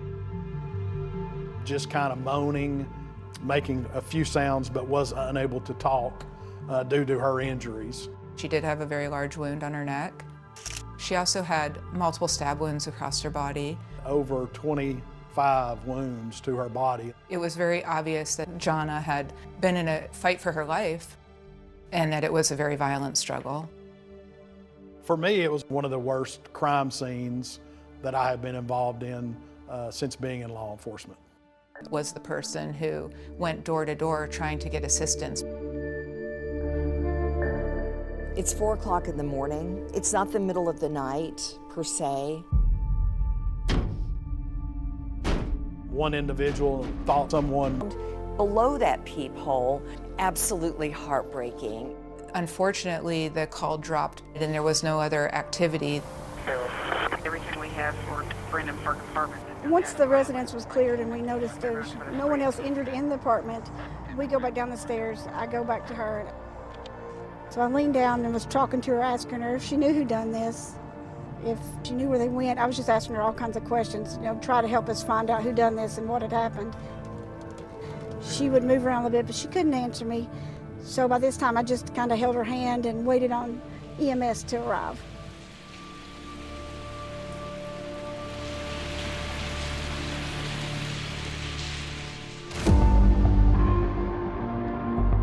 That night, 2 young people come face to face with an intruder.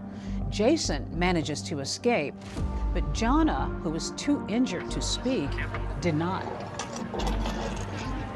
We were wondering what led to this horrific tragedy.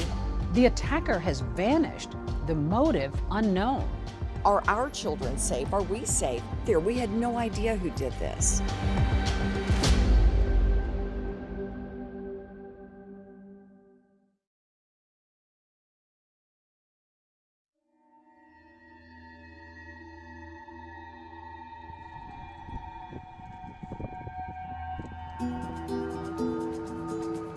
Police launch a full-scale manhunt across the Knoxville community. Inside that foyer, Jonna Berry is still alive, brutally wounded, and struggling to hold on. I just held her hand and waited on EMS to arrive. I remember distinctly that it was raining when I got to the scene. Jonna dies in the ambulance, her fight ending before she ever reaches the hospital. What do you think that may have meant to her or to you to even just be there to comfort her? I hope it helped her, and to me it would mean a lot if that was my child there.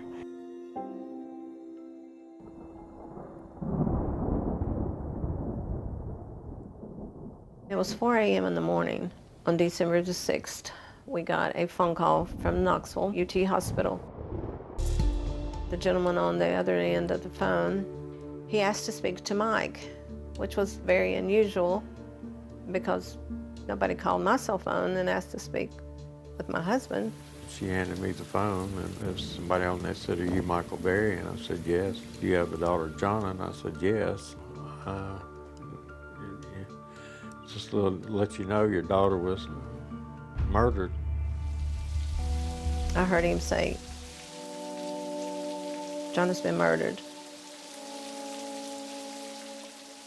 And at one point, I was praying. It wasn't her. They had made a mistake. Yeah. My youngest son lived here, so I called him and I said, hysterically, "It's Jonna. Something's happened. You need to get to UT." This had to be a nightmare for everybody. It was. It rained all the way. It was like the angels was just crying. It's just something that you never forget. After nearly 4 hours on the road, Jonna's parents finally make it to the hospital. When we got there, my youngest son was in the parking lot. He said, "It's true, Mama, it's Jonna." Did you have any idea what happened at that moment? No. And the boys identified her body, which was very upsetting to me. She was in bad shape. Yes. I wish that I could spare them the heartache and the memory that they'll have forever. Jonna, smile to the camera, girl. Hey! Jonna. Jonna grew up in a tight-knit family in Bristol, Tennessee. Take me back. Tell me what kind of a little child she was. Jonna was a very happy child. She was very ambitious. She did dance and cheerleading. 2 older brothers. She had 2 older brothers. They were very protective of her. You had a beauty salon, and I imagine she was running around. Yes, she would get a manicure. I polished her little nails. She always wanted makeup on and her hair done. She was my best friend. She was your best friend. She was.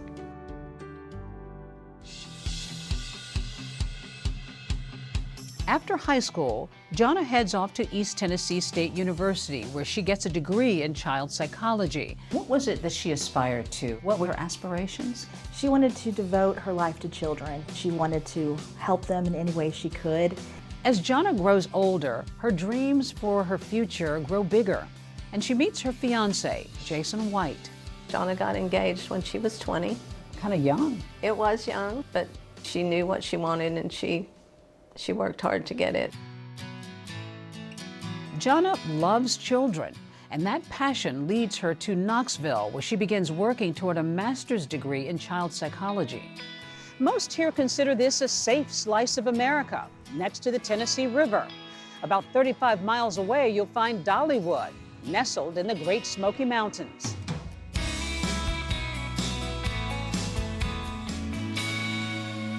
She's going to school, she's moving, about to get a new degree. That's a lot.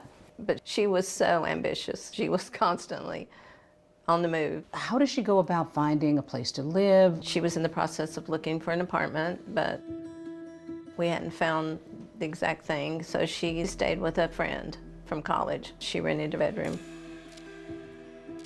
That friend was Jonna's roommate, Jason Amami. I'd known Jason for a couple years prior, when she was in college. He was somebody you were familiar with? Yeah, we knew him, and he was a good friend. It was just a temporary thing. Were you at all questioning or concerned about Jason Amami?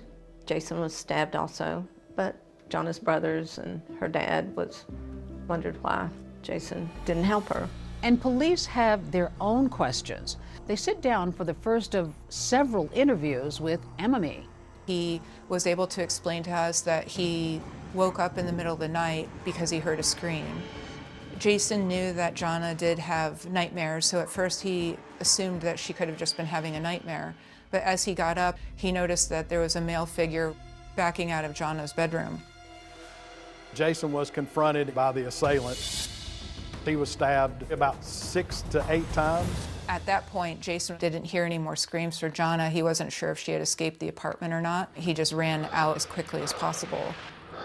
You have an initial reaction to any attack, and that's going to be fight, flight, freeze. To unravel the mystery of Jonna Berry's murder, police zero in on a critical piece of evidence found at the scene. When officers go inside the apartment, they see so much blood, it's everywhere. Then they see a bloody shoe print. A single shoe print soaked in blood. Could this be the clue that unmasks the killer?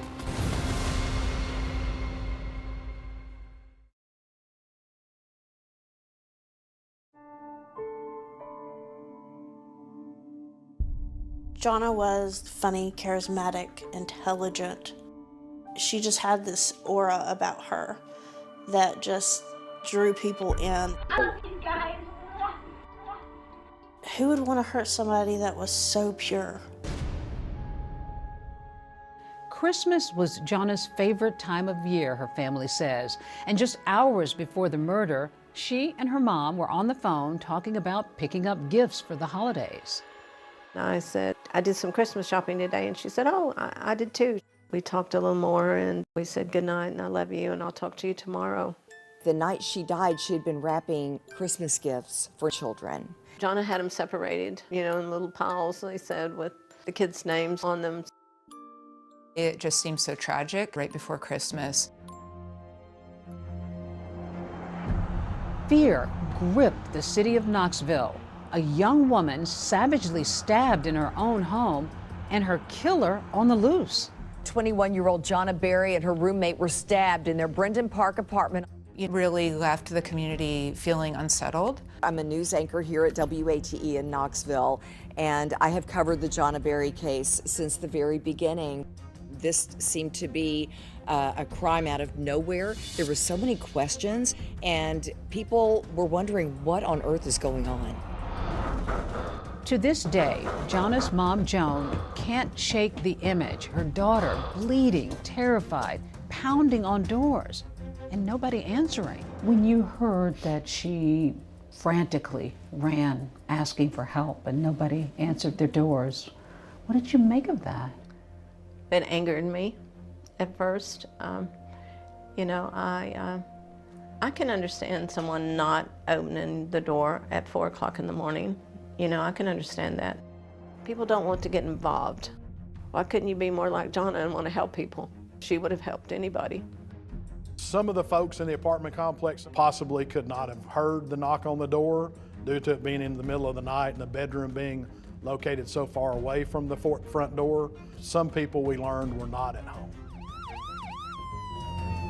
Detectives began a full-scale investigation, and there's one thing that is impossible to ignore: the sheer amount of blood in Jonna's apartment. How bloody was this crime scene? There was blood in not only in Jonna's bedroom, Jason's bedroom, blood in the living room, blood on the back door, blood out the back of the apartment going down the stairs.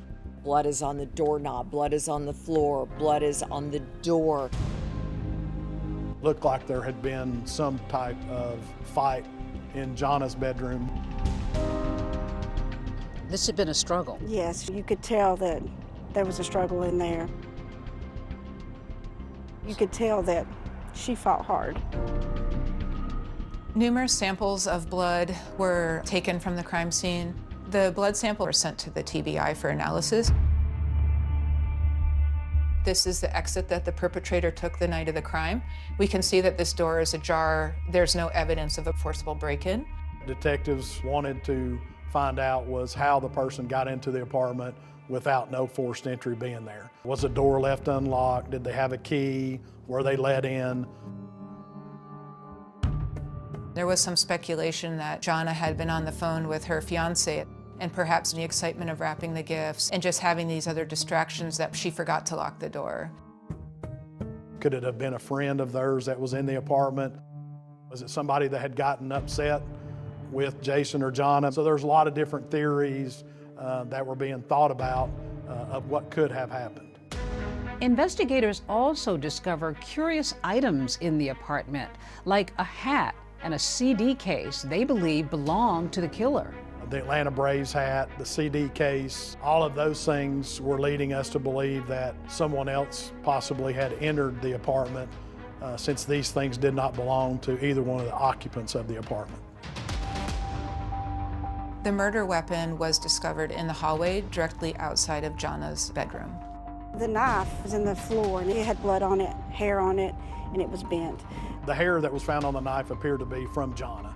We knew right away that the knife came from inside the home. It was part of a matching set that was from the kitchen. What stood out to me the most about the weapon is how damaged it was. The handle was broken, the blade was bent. I could only assume that it had hit bone, that it was used multiple times, that it was very violent just given the force to break the handle. While the murder weapon reveals a violent struggle, there's a single piece of evidence left on the blade which might point to the hand that held it. There was a partial fingerprint that was found on the knife. There was an unknown DNA that was found on the knife. Now that's got to be important, because now that's going to be something that's going to lead you to somebody. Oh yes, very, very important. If we can match a fingerprint or a partial fingerprint to someone, that would help. Our guys photographed it, sent that off to the lab to see if they would be able to get the fingerprint off of there and see if it was in any kind of system or database that they had. But police aren't finished yet. In Jason's room, they discover a piece of cardboard, and on it, a damning piece of evidence. There was a very pronounced shoe print. And what stood out about the shoe print the most is that it was in blood. Detectives also take note of the shocking number of times that Jana was stabbed. Jana's autopsy revealed that she... As far as the hospital goes, that was sort of a dead end. It never produced any kind of information either. Jana had no enemies. You know, nobody ever expressed being angry with her, or she never had any trouble with anybody. We had no earthly idea of who could have done this. We really focused mostly on her closest circle. The first people that we wanted to clear from Jana's murder were Jason, the roommate, and Jason, her fiance at the time. The violent nature of the attack, the numerosity of the wounds, all hinted towards some sort of personal relationship that she may have had with somebody. Joan Berry says her daughter met Jason White at a party when they were both students at East Tennessee State University, and the romance moved quickly. We're very fond of Jason. She got engaged at Christmas, and she couldn't wait to show me her ring. She wanted more than anything to be his wife and be a mom and raise a child with him and have them grow old together. She was so excited to marry him. After graduation, Jason moves to Michigan to get his law degree, while Jana moves to Knoxville to continue her studies. He was in Michigan, and every night she would go to sleep with them talking. And then when she would go to sleep is when he would hang up. In speaking with Jason White, he had explained to us that he talked to Jana that night. Detectives learned through his cell phone records that his cell phone appeared to be in Michigan the entire time. No, there was no suspicions in my mind. I had never crossed my mind that Jason White ever did that. Very quickly within the investigation, Jason White was cleared as a suspect. Police are also interested in talking to the other Jason in Jana's life, her roommate, Jason Amami. So, how are you doing? I am doing good.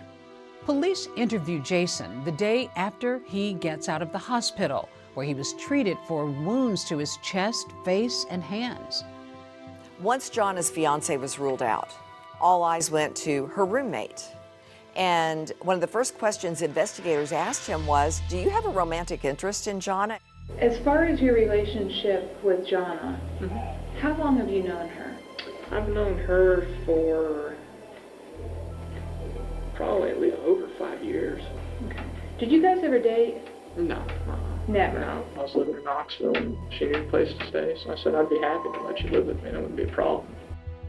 She's got her fiance, but this is another guy. What did you make of the arrangement for her to move in with a guy as a roommate? I was fine with that. I'd known Jason for a couple of years. He was a boyfriend of one of her good friends too, so. And even her fiance, Jason White, he didn't have a problem with it.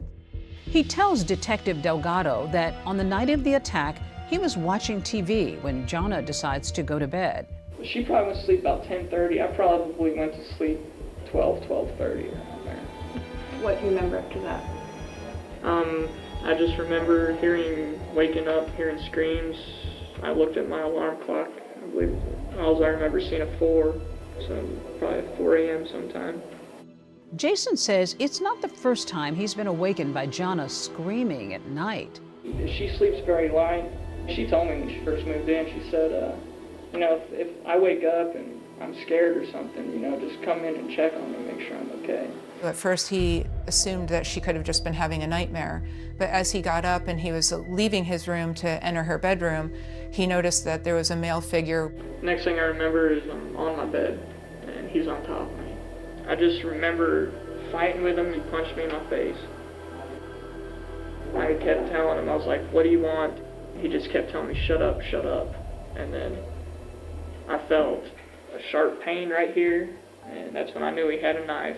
He grabbed the knife to try to get it away from the individual. He kicked the individual in the groin area.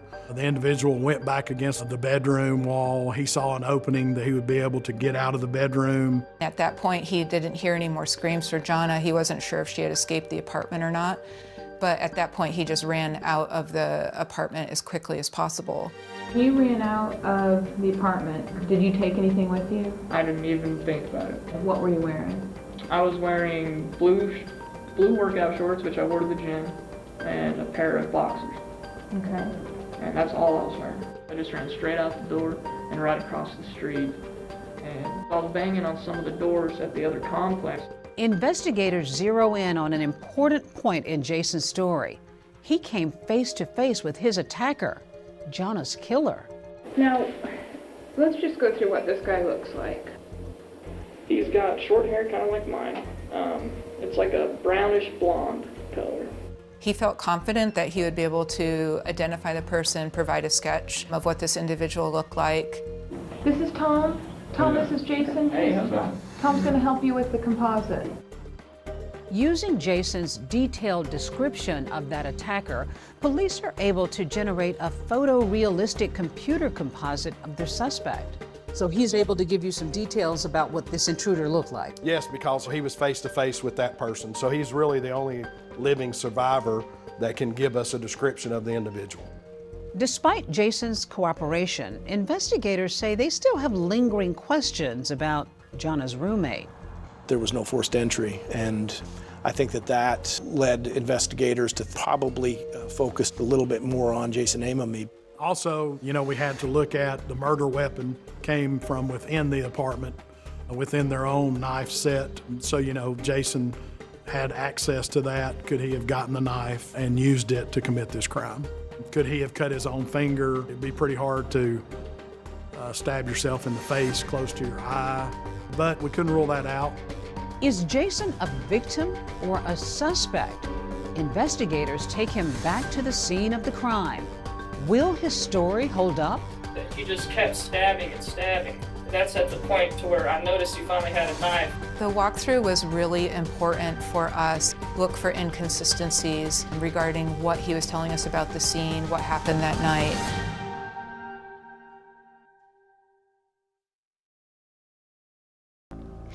We had no choice.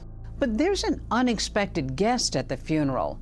Just 48 hours after he was released from the hospital, Jonna's roommate, Jason Amami, attends the funeral. And so do detectives. There was a lot of chatter about the fact that Jason had run from the scene and leaving Jonna there, essentially to die. People thought he had to have some kind of role in this because of his actions or inaction. Did it trouble you that he ran away from the scene to get help instead of trying somehow to help her? It did for a while, but now after you have time to process things and really think about it, I thought he was just trying to get out too, because he was attacked. Detectives want an exact picture of what happened inside Jonna and Jason's apartment. With his detailed play-by-play, Jason takes them as close as possible to being in that room when the attack happened. Date is December 9th, 2004. Time is 15:59. We had him look around to see if anything was missing, if anything had been stolen or disrupted. There was an Atlanta Braves baseball cap that was found in Jonna's bed. That was not there before, was not owned by Jonna, was not owned by Jason Amami. The partial shoe print on the cardboard, the Atlanta Braves hat, those things were leading us to believe that someone else possibly had entered the apartment. In the sheriff's office video of the walkthrough, you can see that Jason's wounds from the attack are still fresh and visible. Still, he's able to calmly describe the evening's events in great detail. I came home from the gym and the door was locked. Jonna was sitting right here. The walkthrough was really important for us to watch his body language, listen to him, look for inconsistencies regarding what he was telling us about the scene, what happened that night. He tells police the same story he did in his interview the day of the murder. Jonna went to sleep first. He went to bed around 12:30 and then was awakened around 4 a.m. I heard a scream. I didn't say a word. My door was totally closed to my room. I woke up just from my sleep here, and I remember walking this way. He says he opened his bedroom door, which was closed. He was confronted by someone. And he is right there. And I'm still looking down, and I remember doing this and having him face me and grab me like this. And then he pushed me back this way, and I fell on the bed like this. At first he was confused. He wasn't sure if he was being punched or being stabbed. He just kept stabbing and stabbing. And that's at the point to where I noticed he finally had a knife. I remember trying to defend myself like this with my hands, and that's where I got the cuts on my hands. And Jason described pushing them back towards the wall of the bedroom. That information was corroborated by blood smear on the drywall. Jason says he no longer heard Jonna screaming and didn't know if she had escaped the apartment or not. I took off and I ran as fast as I could this way. He said that when he left the apartment, he had to unlock the front door to get out. And as I ran through here and got the door open, I just ran. I didn't even stop in here. I ran down through here and down these stairs. So Jonna's roommate goes running from this apartment complex. What route did he take? Jonna's apartment is located over this way, so he ran out of the apartment complex. He saw a figure off in the distance. He thought it was the person that was still chasing him or looking for him. Came this way and looked closer at it. And I saw a figure come from behind this little cabana here and kneel down in between one of these bushes here on the other side of the pool. And it was kind of like somebody going like this. Walking like this. After knocking on doors at a neighboring apartment complex but not getting any help, Jason takes off down the road. I think the biggest information that we got from the walkthrough was he felt like he was being pursued, and you kind of started to understand how and why he made it all the way to the 24-hour convenience store before he could summon help. I bolted down to the street. And I got behind the car and started yelling at the door. They didn't even stop. So I remember going just right next to these bushes here.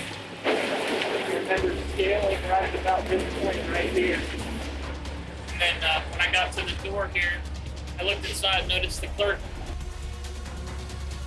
I got to here, told him to get help. After that minute-by-minute account that was consistent with his earlier statements, detectives are now less convinced that Jason could be the killer. But is he telling the full truth? When Jason was confronted by the polygrapher, he became very upset. Turn your chair around, let's talk. Yeah. Your scores were substantial, Faith. Where am I wrong then?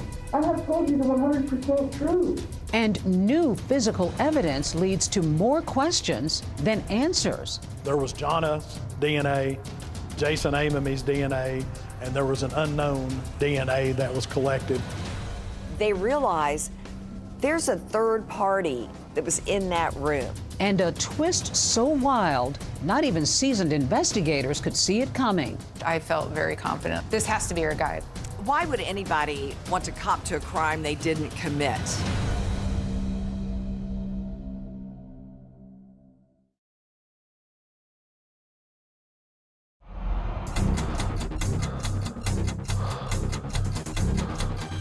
Families still looking to track down a murderer tonight, nearly 3 years after their daughter in UT co-ed is killed in her apartment. What is that like for you as a family to have your daughter murdered and no one arrested for it? That was the only thing on my mind from morning to night. That's all I could think about. When it comes to this mother wanting to find answers, she would stop at nothing. We need to know who did this to Jonna. We need answers. We would follow up with the tips that we would get. Ruling out suspects. All I'm trying to discover is the truth. And I'll give my point, Jason, that you haven't told it to me. I have told you the 100% truth. And seeing what's left. There was an unknown DNA that was collected from several locations inside and outside of the apartment. Now that's got to be important because now that's going to be something that's going to lead you to somebody. You get the case of Jonna Berry and you're running samples. Give me an idea of how that works. There's no other person, literally no other person in the world, but you that could have left that sample. You know what happened to this girl?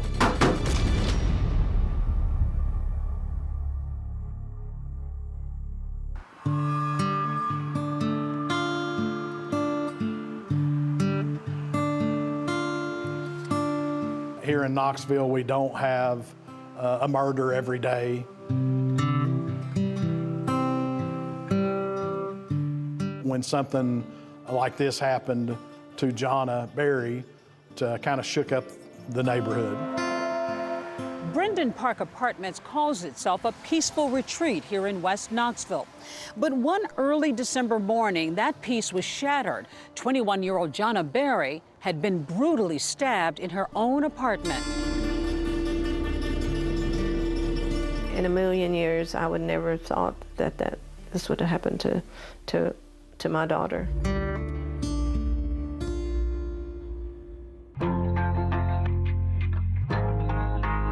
21-year-old Jonna Berry and her roommate were stabbed in their Brendan Park apartment on December 6th. The roommate who survived was able to call police, but Jonna didn't make it, and her killer is still on the loose. Based on the description that Jason gave us, we had a composite sketch made. This is who sheriff's investigators are trying to identify. He's in his 20s, about 5 feet 8 inches tall, 150 pounds. The thing about the composite, it has some really distinguishing features. Kind of almond-shaped eyes, widow's peak, kind of a blunted nose, but a white male. If you think you have information that could help the case, you're asked to call the sheriff's office.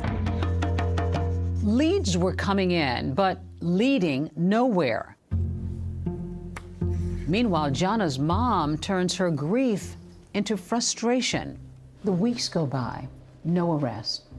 What is that like for you as a family to have your daughter murdered and no one arrested for it? We called every day. We would call the detectives. There was that feeling that detectives and the sheriff's office weren't doing enough, when in reality, they were working this every day. There just weren't any answers. Jonna Berry's family is still upset over a lack of closure.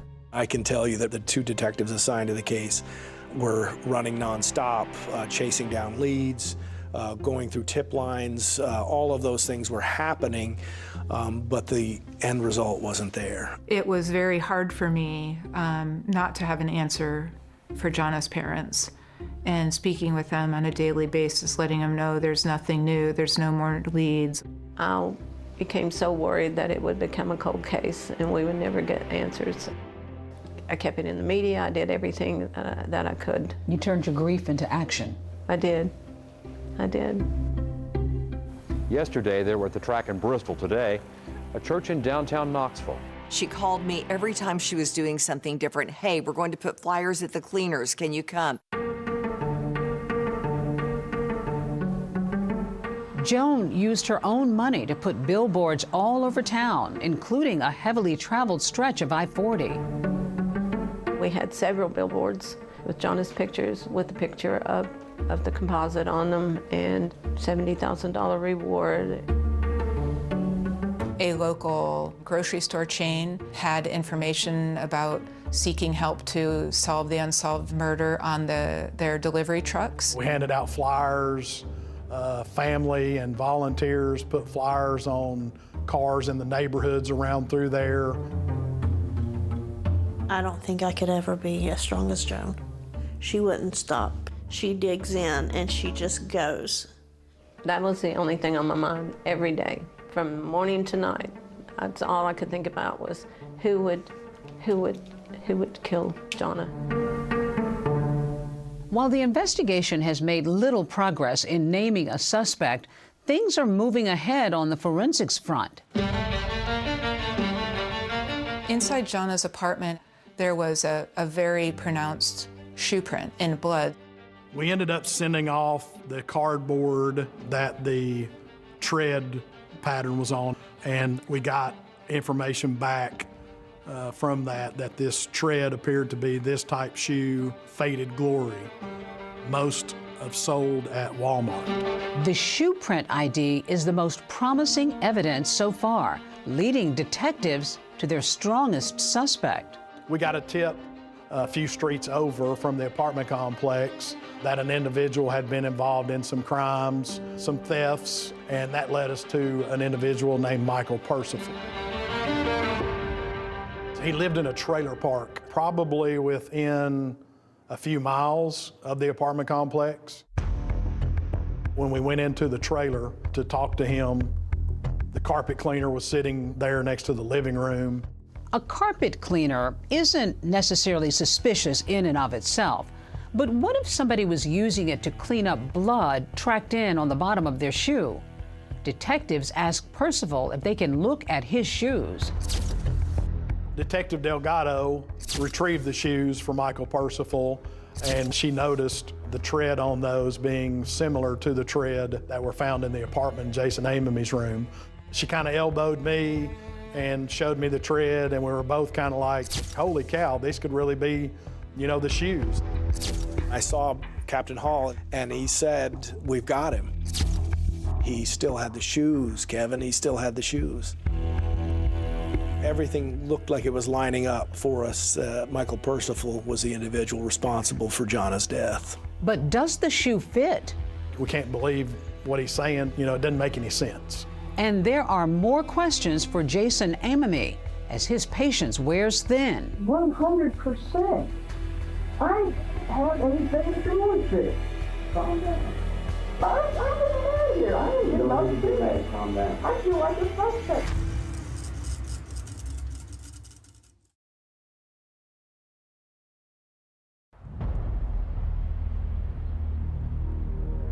Detectives Hall and Delgado have just gotten a big lead in Jonna Berry's murder case. They're led to a 19-year-old named Michael Percival. His shoes appear to match that bloody shoe print left behind at the crime scene. I felt very confident. This has to be our guy. Both of us were kind of big-eyed. It was just like, we've got it solved. We couldn't believe that he kept the shoes. Investigators bring Percival in for an interview. And in a shocking admission, the teenager says he witnessed the murder. When Michael first admitted to being at Jonna's house, he explained that this was part of a drug deal gone wrong. He said that he went there with a drug dealer to collect money from Jonna and Jason for drugs that they had purchased. He said that he entered the apartment and this individual that he came with was stabbing Jonna and Jason inside the apartment. But as detectives keep questioning him, they say his story just isn't adding up. There was nothing to indicate at all that Jason or Jonna were involved in drugs, so it was very inconsistent with what we knew about the victims. Jonna was never involved in drugs. She was very straight-laced. Investigators take a closer look at Percival's shoes that they believe might have been at the crime scene. We sent those off for analysis, and the analysis came back. It was not an exact match. Those were not the shoes. This was another dead end. Michael Percival was ultimately cleared. Why would anybody want to cop to a crime they didn't commit? We learned through the investigation that Michael Percival liked attention. Now, back at square one, investigators are re-examining the case. There's this one person detectives keep coming back to, and it's Jonna's roommate, Jason Amamy. While evidence such as the CDs, a baseball cap, and that bloody shoe print suggest a third person might have been in the apartment, detectives still have questions for Jason. We wanted to 100% make sure that Jason wasn't involved in this in any way. Even if there was another person involved, that he didn't let them in. So police ask him to take a polygraph test. He agrees, and the test is videotaped. Are you ready to take the test? Sure. All right. If you would, let me take off my sweatshirt. Yeah, if you would. One of the main reasons that we asked Jason to take a polygraph is just simply to see like how cooperative he would be with it. Do you know for sure who caused the death of John Berry? No. Did you have prior knowledge that the person who stabbed Johnny would be at your apartment that night? No. But then things take a sudden turn in the interview room when the polygrapher begins to interrogate Jason. Jason, I want you to listen to me. Yeah. You know, I think you're a smart boy, but you did a part on that test. Did I really? You really did. Turn your chair around. Let's talk. Yeah. Why do you think you failed the test? I don't know. I was 100% truthful. The polygrapher basically started interviewing Jason Amamy and accusing him of being the killer. But I've been doing this for a long time, and there's something that you have not told me. Did you stab that girl? No, I did not stab her at all. Did you get just angry, perhaps, over something that she said or something that happened there? Never. And you just lashed out? Never. All I'm trying to determine is the truth. And I'll give my point, Jason, that you haven't told it to me. Where am I lying then? I have told you the 100% true. It was the first time we really saw Jason react emotionally in the sense you could tell he was very angered and offended by the question. Are you saying I did it? I'm saying it certainly looks like it. It was confrontational. The polygrapher was not just asking questions, but was essentially involved in a heated interrogation. 100%. I don't have anything to do with this. I don't care what that box says. I voluntarily took this. If I had something to hide, why would I take this test? Why would I do DNA? Why would I do this? Calm down. I'm getting mad here. I ain't getting up to it. Calm down. I feel like a suspect now. Calm down.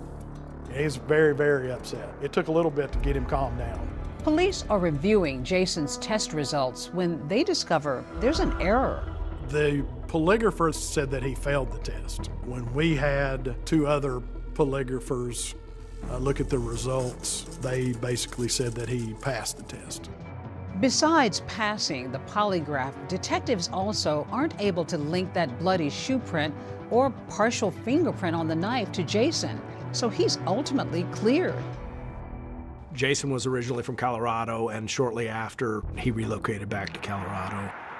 Michael and I traveled to Colorado and visited with him. He answered our questions and had time for us, and I'm sure this has affected Jason's life too. Jason has not only suffered the trauma of the attack, but he's also facing public scrutiny and innuendo. Jason was a good kid who got caught up in this and the circumstances of it and made a decision of flight that was involuntary and took a lot of heat and a lot of flack for that, and has. Weeks after the murder, a new bombshell development when lab results come back from blood at the crime scene. There was Jana's DNA, Jason Amamy's DNA, and there was an unknown DNA inside and outside of the apartment. Could this DNA belong to the killer? Detectives are racing to find out. That was the key to getting the person that did this. Wow, they're going to be able to find who murdered her.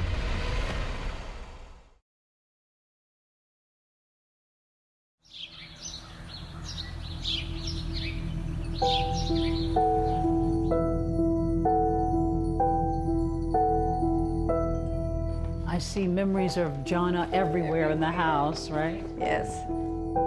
These are Jana's little baby shoes. They rest here? That's where they stay here all the time, yeah. Even though years have gone by since their daughter's murder, This is my pride and joy. I love this.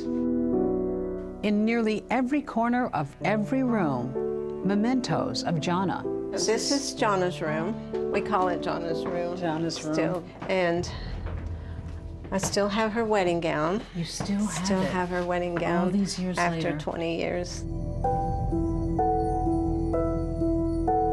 This is it. That's This is beautiful. the dress, her wedding gown. All the beading. Oh, look at the train. She looked beautiful in it. Yeah, it's 20 years old. She had picked out a wedding band for Jason, and we bought it. So Jonna's dad wears the wedding band. He wears it every day. Well, still got it. She worked so hard and did so many things. That was a small gesture. I'm glad that she got to experience being engaged and planning a wedding. Weeks after Jonna's murder, investigators still don't have a suspect. But then a break in the case. DNA results have just come in. There were 3 DNA samples found at the scene: Jonna's, Jason, and an unknown male perpetrator. The unknown sample, it was found in Jonna's bedroom. It was also found in the living room, and it was found on the back door and outside on the back deck. And we know that they exited out the rear of the apartment because the unknown DNA is not only on the back door, but it leads down the back stairwell. We found no unknown DNA on the front door or leading out the front door. Detectives also make a key discovery on the murder weapon. There was an unknown DNA that was found on the knife. The race is now on to find out who the DNA belongs to. We thought they're going to be able to find who murdered her. But after running that unknown DNA through a law enforcement database, investigators get some disappointing news. The DNA comes back to us. There's no one in the system that comes back to. They don't know who it belongs to. It seemed unusual to us that a person would commit a crime with such violence if they didn't have some sort of other violent history. They ran the DNA and no match. No match. While meeting with investigators, Joan learned something else that shocks her. Tennessee doesn't take DNA if you're arrested for a violent crime, only if you're convicted. I was absolutely shocked, and I even said, wow, well, that needs to be changed. And that's exactly what Joan does. For more than 2 years, hoping it might lead to her daughter's killer, she pushes for a new DNA law. I would go to the Capitol and introduce myself and ask them if they would support the DNA law. We're talking about any violent crime such as murder, rape, even robbery. Those people arrested would have to submit their DNA. Joan is a fighter, and she rose up like a phoenix. Jonna Berry was her name, and her parents, Joan is sitting in the back of the chamber here with me today, have been on a crusade. Well, a victory today for family and friends of murdered UT student Jonna Berry. I think this is a very important bill for every citizen in the state of Tennessee. You pushed and pushed, and you got this law passed in Tennessee. You changed the law. Yes, we did. Jonna's law. It is. It's called the Jonna Berry Act. But ironically, even after changing the law, Joan discovers there's still no match with that unknown DNA in her daughter's case. How did you find the strength to keep pushing? And this was the most important thing in the world to me, to find out who murdered Jonna. When it comes to this mother wanting to find answers, she would stop at nothing. To keep her daughter Jonna's name out in the public, Joan goes on national talk shows. Joan, what has it been like all these years? There's no words to explain what we've gone through. She even goes on the Montel Williams show seeking a psychic's help. Really need to know, we need to know who did this to Jonna. We need answers. Heartbroken warrior. That's who Joan is. That was my prayer always, to have an answer. And I believed in my heart that God would answer my prayers. Even if it took a while? Mm-hmm. And one day he said, "What are you worried about? It's gonna be okay." As the investigation into Jona's murder went on, it really expanded. Thousands of tips came in. We would follow up with the tips that we would get. Every person that we came in contact with, we asked them to voluntarily commit to a DNA sample. We looked into any person that we possibly could, but it was just dead end after dead end. Then, about 2.5 years after Jonna Berry's death, So in this lab, we actually have dual purpose. a forensic scientist makes a key discovery. I said, oh, wow, this might be something. Our chief of detectives called and said that we all needed to get together. He needed to talk to us. And he's like, get here as soon as you can.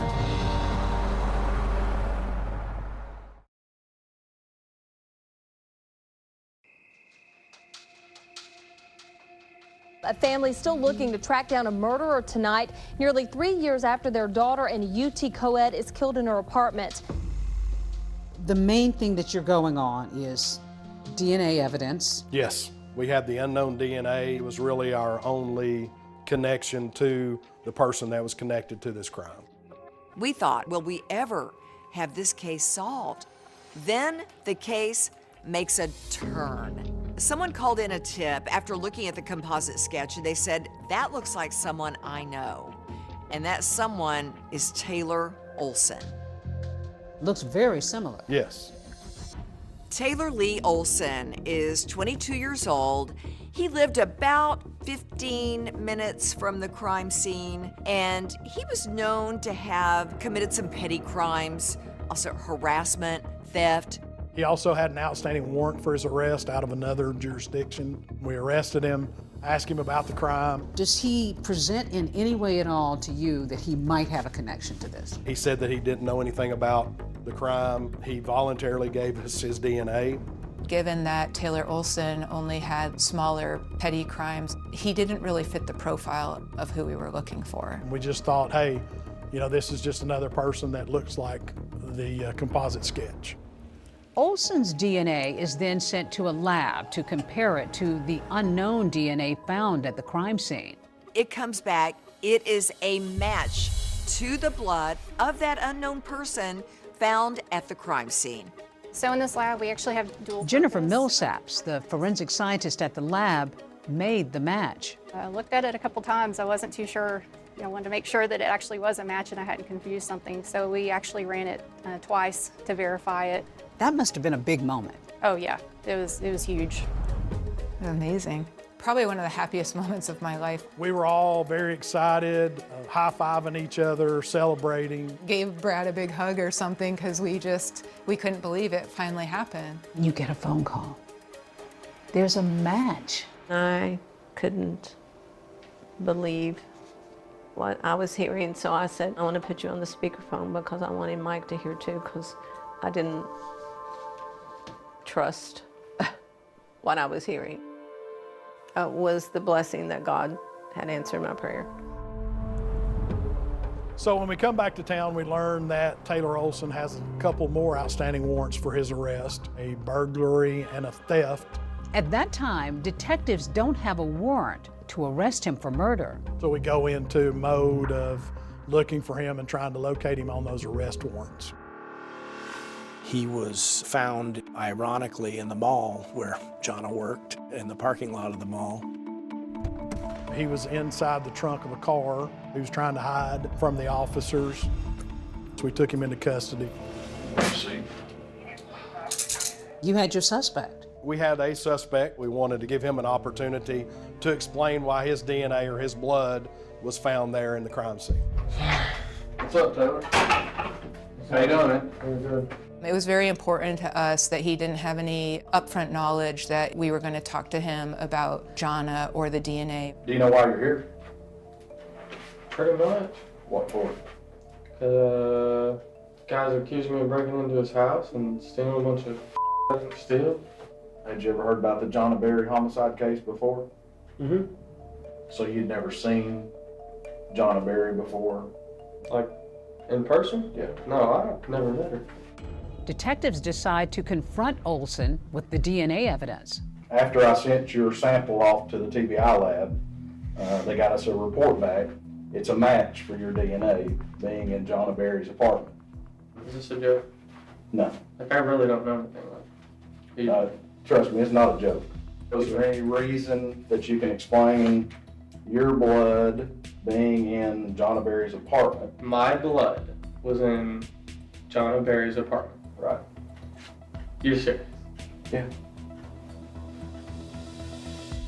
He was very adamant that he was not there. He denied any involvement. You think killed someone? I'm just talking about the evidence, is what I'm talking about. I've never killed anyone. We knew he was there, of course, because of the blood, his DNA being there. So we're here to give you an opportunity. Okay. To, tell us what happened, why you were there, and why your blood was there. I have never been there. I don't even know killer. I haven't killed no one. I've never killed anybody. Never. There was no doubt in my mind at that point that this was the person that we'd been looking for. We have your blood there. So I'm pretty much huh? We're giving you the opportunity to explain. I don't have an explanation. What happened? Finally, we were just like, hey, he's just going to keep going and going with his story, and nothing's ever going to change. It almost seemed like he thought that he was going to get away with it. Olson is questioned 3 days in a row. And on the final day, investigators are about to make a breakthrough. I've been sitting out here in the hallway listening to this that you're talking about, and I'm just about sick of it. Why did you do this to this girl? And finally he said, okay, I was there. I can't believe this happened. You got the knife away from that person, went kind of crazy.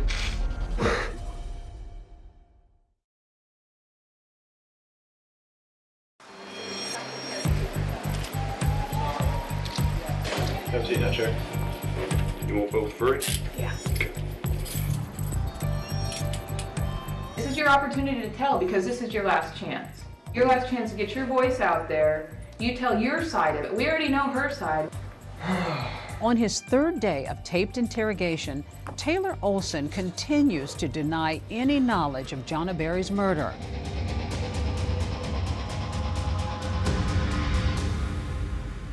Why don't you tell me what happened when you were inside? I don't know. He would just say, I don't have an explanation, don't have an explanation. So finally, we just said, like, enough's enough. Taylor, I've been sitting out here in the hallway listening to this you're talking about, and I'm just about sick of it. You know what happened to this girl? Look at this. You were there. You know what happened to her. We know you were there. The evidence shows you were there. Why did you do this to this girl? Huh? Why'd you do that? And that's when you really saw Taylor change. Like, once he saw the crime scene photo, this is what happened, this is what you did. Like, you need to talk about this. Finally, with evidence of the crime staring him right in the face, Taylor Olson begins sharing his own account of the night of the murder. I just didn't understand what happened. Did you thought I got too drunk. Have blood on you? Were you cut? I don't remember if I was cut. Eventually, more details begin trickling in as Olson says he was out that night with a friend named Noah Cox. Me and Noah went out and jacked a CD player out of a car. And we kind of got lost from each other. And someone came out when we were breaking into cars and yelled at us. Ran off. I don't know where the hell he was. Now, wandering around on his own, Olson says he suddenly found himself outside Jana's apartment. He says he goes up back steps of Jana and Jason Amami's apartment. I was looking for some keys. And then someone said, "Who are you?" or "What are you doing?" or something. And I was like, chill out. And then I just heard like a yell, and then I just felt the pain. He goes in Jana's bedroom. Jana wakes up. He says they get into a confrontation and she has a knife, stabs him on the arm, fought with her over the knife. She did fight back hard. She fought for her life. That's why the stabbing kept going on and on. You got the knife away from that person and just went kind of crazy? Yeah. I guess they were sleeping with it.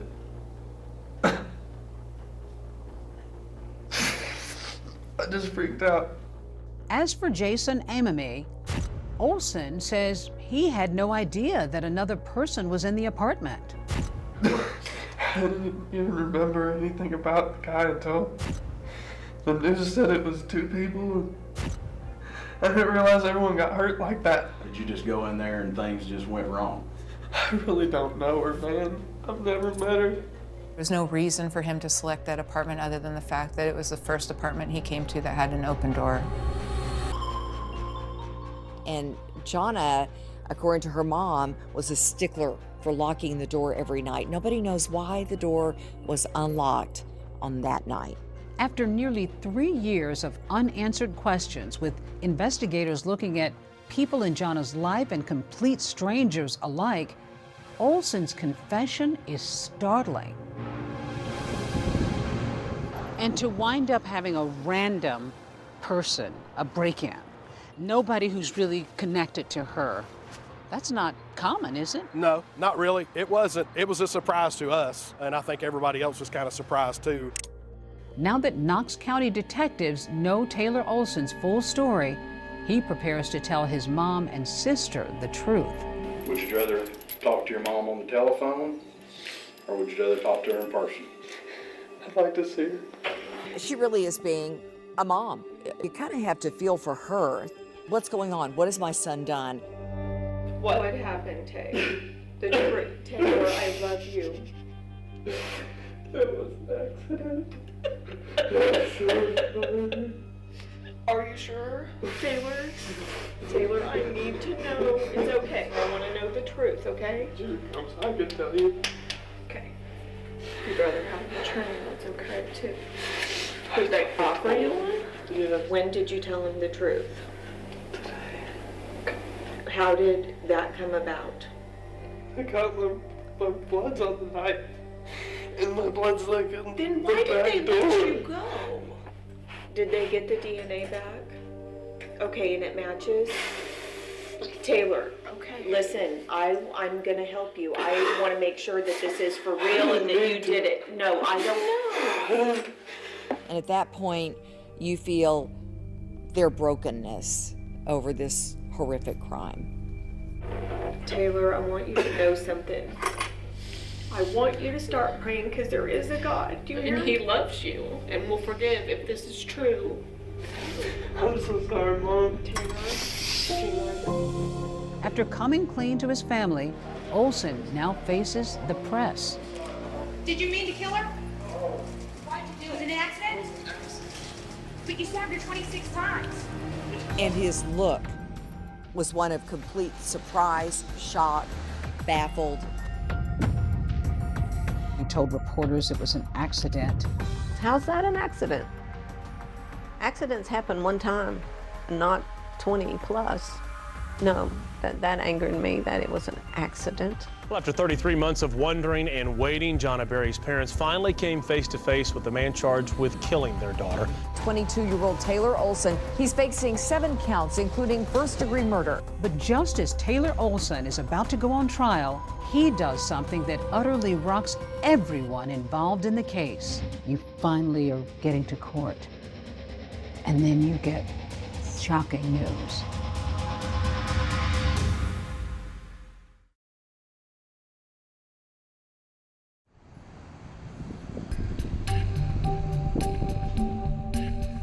Our top story tonight. This man, 22-year-old Taylor Lee Olson of Knoxville, is behind bars. Now, today's announcement providing some relief to Jonna's family, who have spent years and countless hours searching for her killer.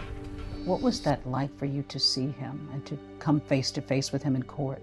You look at that person and it's like, I know you're not supposed to hate anybody, but I hated him. Cameras were not allowed inside the courtroom for today's hearing, but inside, 22-year-old Taylor Lee Olson did not enter a plea when he was arraigned. Olson faces a 7-count indictment, including 3 counts of felony murder and 1 count of first-degree murder. They're planning for a trial, and then we get word Taylor Lee Olson is dead. He hanged himself in his jail cell. I got a call the Monday after Easter that he had been found in his jail cell, that he had fashioned a ligature with sheets. You finally are getting to court, and then you get shocking news. He's taken his life. When I got the news, I became very upset. I even cried. What were the tears for? Just tears of relief, because we don't have to fight the system. But Joan Berry wants confirmation with her own eyes that her daughter's killer is really gone. I called the DA's office and I said, I know you probably think I'm just a crazy old woman, but I want to see him dead, just the way I had to look at my daughter, dead. Joan and Mike wanted that. We met in the conference room in the district attorney's office and showed them photographs of Taylor Olson's autopsy. To some people it might sound cruel, but I think it gave me some closure. I think that the Berrys needed to see the photos of Taylor Olson because they were deprived of the right of a trial. Though there's no trial, the case isn't exactly over, because in writings left behind in his jail cell, Taylor Olson tries to argue his innocence from beyond the grave. I read a bunch of letters that said, I didn't do it, and hung himself. That's a coward's admission of guilt. Olson writes a long note called The Story, where he tries to shift blame by bringing back a familiar name. Taylor Olson said he didn't do it and that Noah Cox, his friend, is the one who committed the crime. Noah Cox was the individual that Taylor said he was with when they were breaking into vehicles and were separated. In an audio recording with investigators, Noah Cox denies breaking into cars with Olson that night, and he's adamant that he was never in Jonna Berry's apartment. Mr. Cox, were you present in the apartment when Jonna Berry was murdered? No, sir. The whole story just really doesn't make sense. We had talked to Noah Cox. He had submitted to a DNA sample. His DNA didn't come back as a match to the unknown sample. There was no evidence showing that Noah Cox was ever in that apartment. There's no other blood samples, fingerprints, nothing to indicate that anyone but Taylor was there. Taylor Olson's partial fingerprint was ultimately found on the murder weapon. Was there any part of you that felt any sadness for the outcome? I felt sad for his family. Two families' lives have been ruined, you know, painfully. I'll never see my daughter again. Now they'll never see their son again. Through their pain, Joan and Mike Berry stay busy, focusing on the laws they've changed and all the victims they've helped. And now here we are at the TBI, where there is big change. There is change. There's now a memorial to Jonna at the Tennessee Bureau of Investigation's Knoxville DNA lab. Long after we're gone, she'll still be helping others. To be able to have made that kind of change in a state law, that must be gratifying, even in the midst of your heartbreak. It is very gratifying, but it's also sad that this had to happen to my daughter. And when Joan and Mike aren't tirelessly fighting for victims' rights, every senator vote on the bill. Every senator vote has every senator voted. You do remember that one? August the 26th or 21st birthday. they take time to savor the bright, wonderful memories their daughter left behind, including a note written to each of them on her high school graduation day. I still have the letter, so I'd like to read it to you, and it says, "Dear Mom, I want to thank you for being my mom. You have always been the one I could turn to, no matter what. The only true friend that I've ever had. I only hope that someday that I'll be a mom as good as you are. I hope that I have made you proud, and I hope I will continue to make you proud in the future. I love you, your daughter, Jonna." I love you guys. She loved life. You know, I can still see her in her little red convertible with the top down and her ponytail blowing in the wind. Jonna, smile to the camera, girl. Hey. Jonna's dead, but she's not dead in my heart. I plant flowers in her memory. Sometimes I'm outside, I think butterflies remind me.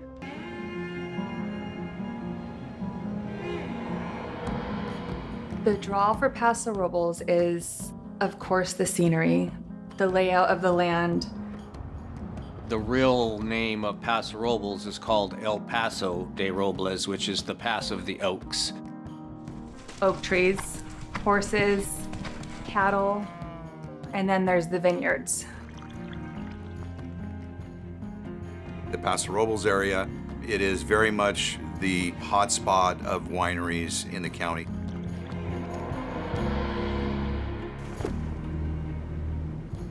Just, it's honestly like a fairy tale place to go.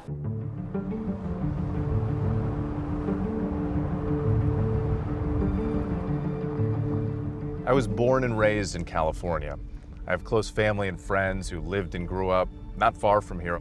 I've always loved this area. Paso Robles, nestled halfway between San Francisco and Los Angeles, a getaway town, scenic and quiet. But down El Faro Road, in the middle of all this beauty, something ugly took place, right here at this secluded vacation home. The owner of this ranch-style property was 62-year-old Nancy Woodrum. She lived alone after her husband passed away a few years before, and she was really a fixture in the Paso Robles community and ran a popular salon downtown. We are at Nancy's Salon. This is the Strand. This is where I come every 3 weeks to have her do her magic. Nancy clicked with everybody. She just had that amazing gift of just openness, kindness, just generous. And she passed on her amazing gift to her daughter, Amanda, who now is my stylist. Do you have a favorite photograph? This one, my mom and I. What makes this photograph so special? We had a special bond. I was her firstborn, and it just really shows that relationship that we had. Sums it all up. How would you describe your mom? What was she like? She liked to have fun. She liked to do things. She was active. We were always doing stuff. Going here, going there with the horses, the animals. Okay. You're fine. Oh, all right, I won't move you. She loved riding. It was calming to her. And she loved being out in nature with the horses. You and your mother, you shared this talent for hairdressing, passion for horseback riding, but also a belief in a particular faith. Well, she raised me as one of Jehovah's Witnesses, and she had very strong morals and raised me to be a good person. Nancy was always a devout Jehovah's Witness. We believe that the earth will be made new again. We believe that God created it for a purpose, and He's going to make it a beautiful paradise again. Amanda's parents, Robert and Nancy, purchased the property on El Faro Road in 2006. It was a fixer-upper. They were going to have this project and make it their home. But eventually, they decided to turn this property into a vacation rental. My dad was a contractor, and they made it beautiful. They remodeled it and worked really hard on it. So you come in, you'd see this 2-story Victorian home with wraparound porches and this willow tree that you parked under. What did Nancy name the property?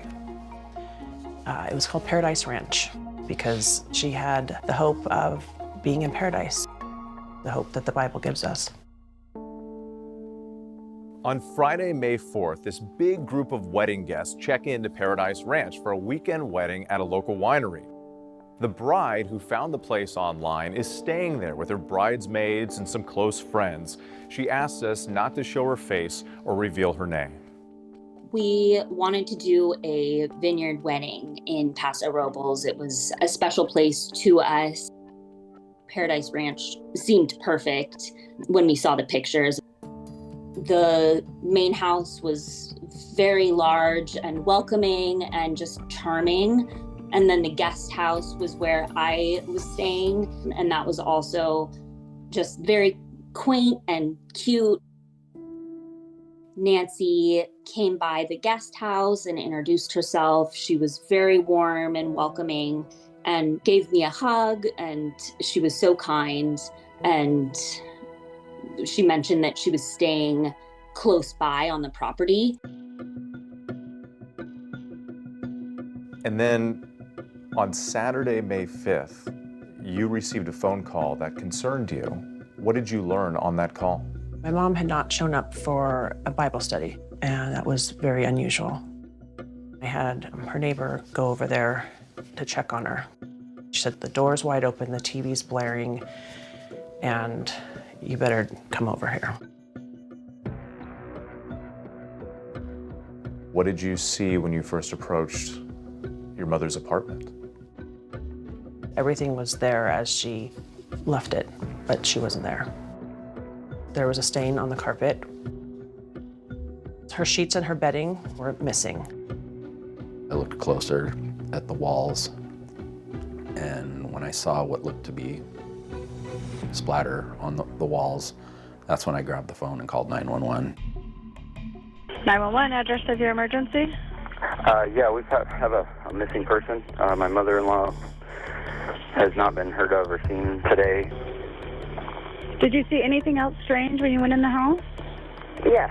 What? There seems to be blood all over her pillow. Okay. There's 20-plus guests staying in the big house, and there's a wedding party. And there's a wedding party that was there this weekend? Yes.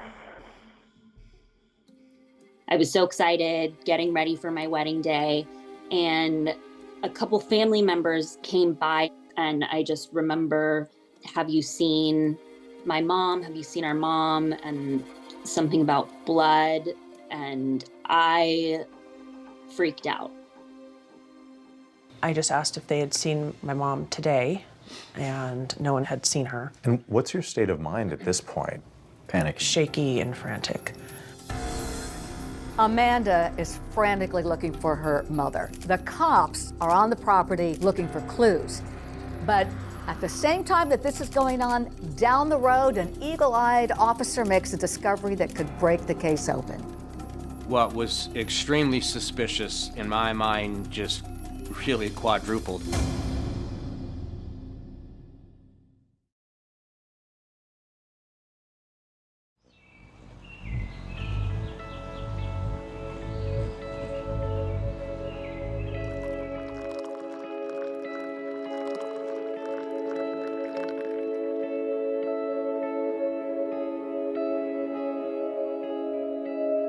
My name is Clinton Cole. I'm a reserve detective with the San Luis Obispo County Sheriff's Office. I live in a house with my girlfriend and 3 dogs and 2 birds. Hi, little bird.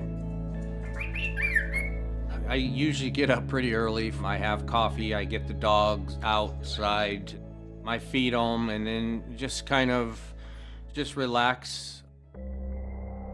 In 2018, I was a senior deputy with the Sheriff's Office.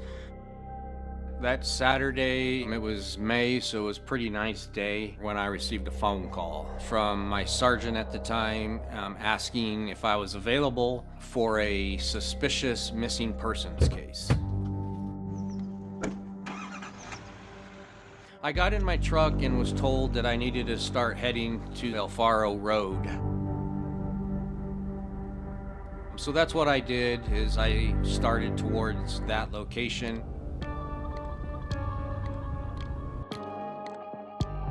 What did you first see as you pulled up to the property? I saw this very large white house. I met with the first responding deputy and the on-call detective sergeant. Senior Deputy Degnan came over. He said, "This is very suspicious. Something's very wrong here." I could sense by his demeanor, his voice, that this was not good. You're making your way around the property, and then finally you approach Nancy's cottage, right here. What's the first thing you see? I see this door is open as it is now. No signs of a forced entry. So this is inside Nancy's cottage here. What were the first red flags that you saw as you walked in? Well, when I first walked in, right here below me was 2 large blood spots. Blood stains right here. Right here on the floor. And then over here, there was a bench, and on that bench was Nancy's purse, car keys, her cell phone, her iPad. Her 2 vehicles were parked out there. There was a pillow sitting here, a beige pillow that had blood on it, and there was blood spatter on that cabinet, as well as on Nancy's headboard and against the back wall. What are all these signals telling you about what happened in this cottage? I felt immediately that she was taken against her will. You thought this was a crime scene? Absolutely, right away.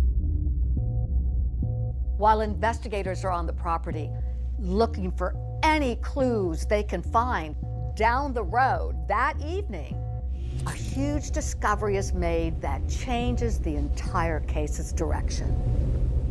We received a phone call from an officer with the California Highway Patrol who had located some bedding and clothing about 6 or 7 miles from Nancy's house on La Ponza Road.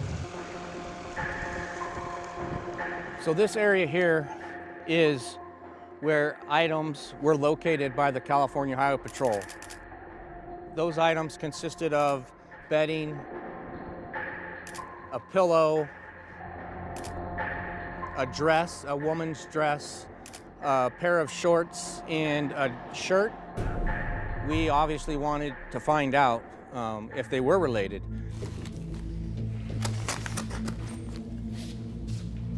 All of the evidence is brought back and secured in the crime lab annex.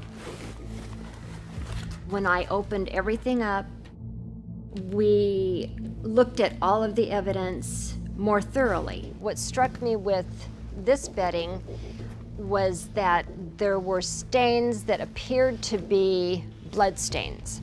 The gingham type print was consistent with the remaining bedding that was at El Faro. These items were located on La Ponza along with the bedding, and this was 2 of the clothing items. My thought was that Nancy was wrapped in part of the bedding and transported, whether it be that she was deceased or whether it be that she was severely injured. We showed these items to her daughter, who confirmed, in fact, these items did come from Nancy's bedroom.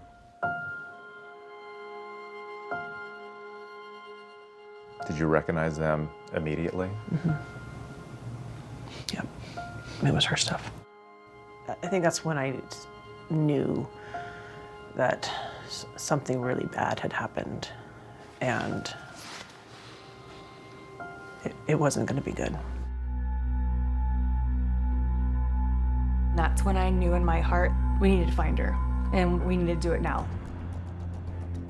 It's Saturday evening, and police are trying desperately to figure out who would want to hurt Nancy Woodrum.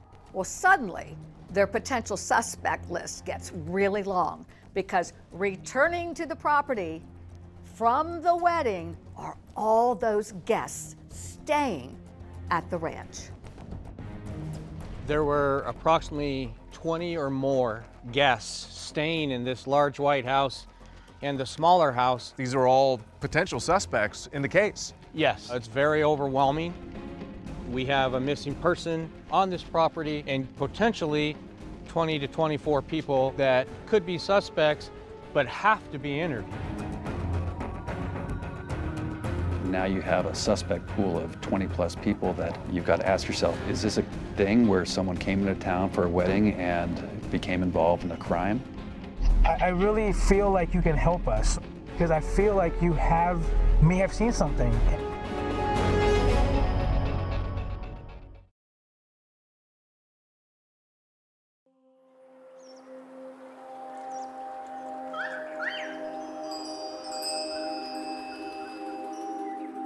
So you're searching all around the property, essentially every square inch, and then something catches your attention in the driveway? About right here, I had noticed what appeared to be 2 fresh tire tracks that had pulled in and were in here.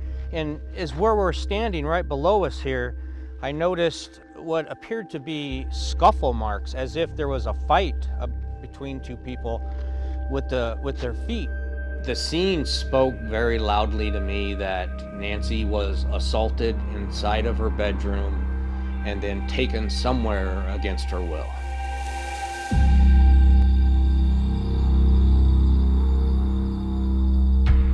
I saw a pillow on the bed. To be honest, I wasn't as focused on that as much as I was kind of the rest of the room. Janine did an excellent job of getting up on top of a ladder to look down. And that's when she was able to see what looked like a handprint. From up above, when I looked directly down, I really thought the pattern of it stood out as being a partial handprint. The one side that had a lot of blood most likely was against a person that was bleeding, and the other side that had just the handprint was that this could very well be the weapon that was used to suffocate or smother. So investigators swabbed this pillow right in the middle of the blood stain of the bloody hand for DNA and sent it off to a lab. I was at the property when people started coming back from the wedding. So yes, we have just this huge list of potential suspects, persons of interest, whatever you want to call them, that had ready access to Nancy. So Paradise Ranch is so remote that there just wouldn't be anybody else around to have access to Nancy to harm her. So it's logical that you would look right at the wedding party for potential suspects to see if maybe anybody have something to do with this. You need to talk to every single one of them. Absolutely. Well, we had a search warrant for the entire property. As the wedding guests start coming and they're being told, you're not allowed in here. Some of them had children. You know, my diapers, my food, my baby's food. The scene became a little chaotic. Is it even possible for us to be able to come back later and go to sleep there? What I'm gonna do right now is go find out what the answers to those questions are for you. What was the bride's reaction when you told her what was going on here? She was very emotional. She was upset. I was in complete shock and horrified and could not believe that this was happening to Nancy, who I had just met, and she was so kind and lovely. It's extremely frustrating to us that you can see how close this house is to Nancy's residence. So you would think someone would hear a car drive up, a scream or something, but no witnesses of over 24 people heard a thing. Anything unusual happen that you guys noticed in any way with anybody? No, not anything out of the ordinary. So the bride is just sleeping on the other side of the wall from Nancy's apartment. As hard as it is to believe, Nancy's door is here. It was open, and right next door, only one wall separating the two, was where the bride was sleeping. And she said she did not hear anything. I, went into the guest house, and then my girlfriends and I were doing like face masks and stuff. And then we went to bed at about like 11:15. Did my usual thing where I pop in my earplugs and go to bed.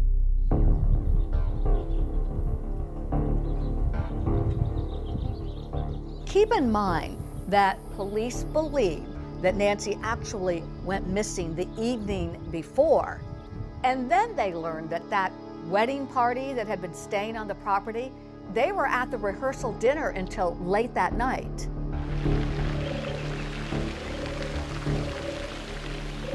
We went straight to the rehearsal dinner. It was at Cass Winery. Okay. And got back from that around 10:30. I would say at like midnight, we all went to bed. So there was one wedding guest that we couldn't 100% account for him being at the rehearsal dinner. I wasn't in the wedding or anything, so I pretty much just hung out in the house. So you were here the whole time? Yeah. Okay. He wasn't clear whether he was here, possibly alone with Nancy Woodrum, or did he in fact go to the event at the wedding. And so that raised some concerns, and so we had to take extra time and speak to him again the next day. We're just trying to figure out what happened, and you know, I would love to be helpful, but I don't have anything else. Like this is this is onerous at this point. All of a sudden, this guy now is like not wanting to cooperate, you know. Usually people who aren't involved bend over backwards for you. I really need your help. I don't want to impact your day. I don't want to impact your work. We can do it after work. I'd prefer not to. I feel like you may have seen something, and I haven't. And so that immediately was a red flag for us, and it was still confusing. We needed to clear it up as soon as possible. Now, detectives decide they're going to go for round 3 with this particular guest. And this time they go right to his home. And they intend to come back with 2 things, an explanation and some DNA. We knew we had to get this interview done with or without his permission, or at least try to, and did not let him know we were coming. And we went to the front door and knocked on the door. Well, how are you? You want to come in? Absolutely.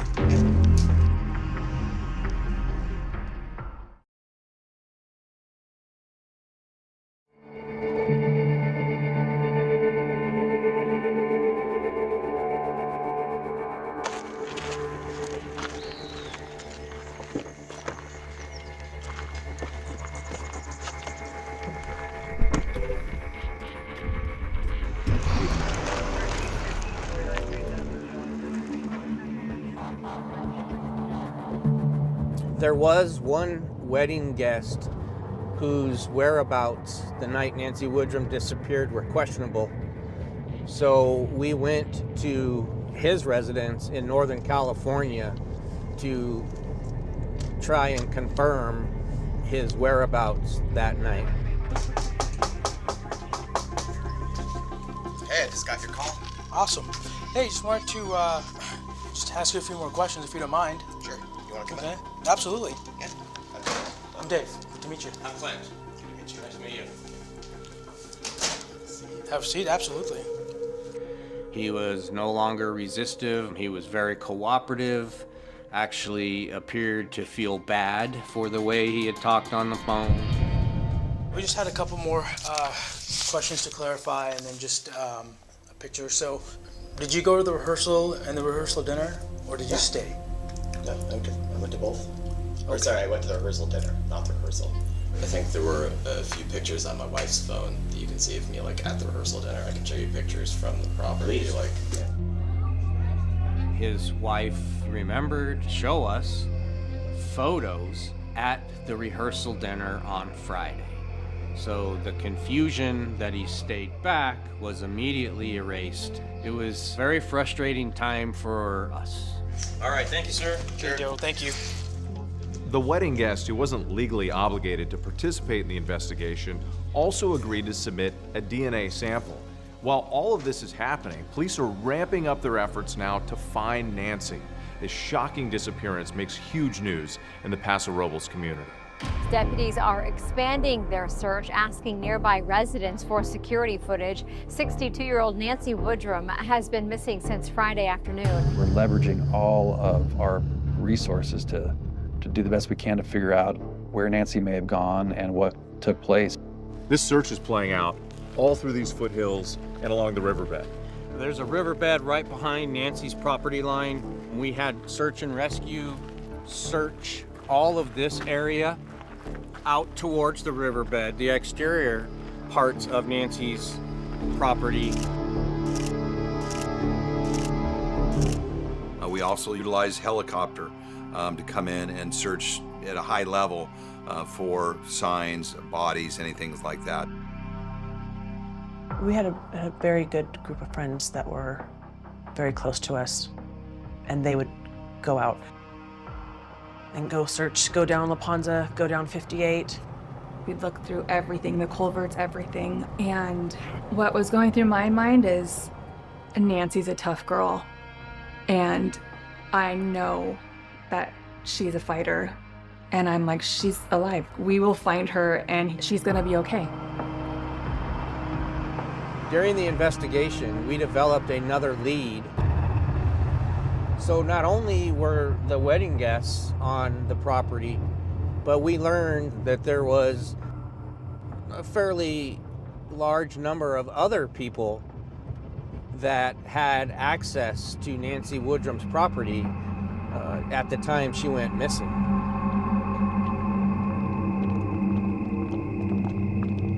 Nancy had decided to sell Paradise Ranch. It was too much work for her. She was having work done on her house to assist with the sale of the home. Why did Nancy decide to sell Paradise Ranch? Because she wanted to preach full-time. She really wanted to teach people about the Bible and share her hope with other people. There were contractors, painters, plumbers, all doing repair work to finalize the sale of Nancy's residence. You needed to talk to all of them. Absolutely. Every single person that was on this property within the last couple of weeks had to be located and interviewed. One of the pieces of evidence left behind was Nancy's iPad case. And all around it were pamphlets and notes and numbers. And there was one of a painter, and the name was Carlo Fuentes, and a phone number. And so we decided that we should call Carlo Fuentes, since he was on scene, and see if he saw anything that hadn't been reported yet. Hi, I'm calling because we're investigating the disappearance of Nancy Woodrum. Do you remember when you were there on that Thursday? Do you remember if Nancy was there? Yes, she was there. He was very cooperative, very friendly with Detective Cole. Did you see Nancy like having an argument or disagreement with anybody? You know what, to be honest, I didn't notice anything like that. But I remember she told me, oh, you're a hard worker, and then she gave me a tamale. And Amanda mentioned the name of Sean Bloom, who was a general contractor who had worked on the house. And she reported that Nancy and Mr. Bloom had had some dispute over work that had been performed. And it had become quite heated and quite contentious. How would you characterize the relationship between your mother and Sean Bloom? Sean was very frustrated. He eventually got fired. He did not get payment until escrow closed for the work that he had done up to that point. Like, he wanted his money. Sean Bloom was definitely a person of interest in one of the first couple of people that we called in to be interviewed once we were done with the wedding party. Actually, I don't like working with Nancy. It's been very difficult. We had issues where Nancy was not happy with our work, fired me off the job. Okay. When was the last time you talked to Nancy? It was through an email or text. I have it here. All the text messages between him and Nancy made no denials about his dislike of Nancy. And what was the nature of those texts? Let's see here. So I said if I don't get payment quickly, I'm going to begin with lawsuits against you and everybody involved. We're asking everyone we talk to if you mind providing what we call a buccal swab to see if there's any DNA that might be associated. I hear what you're saying. I'm going to say, let me talk to my attorney. So we were like, all right, well, you won't give his DNA without talking to his attorney. 1, he's just being cautious, or 2, he's concerned. So, which is it?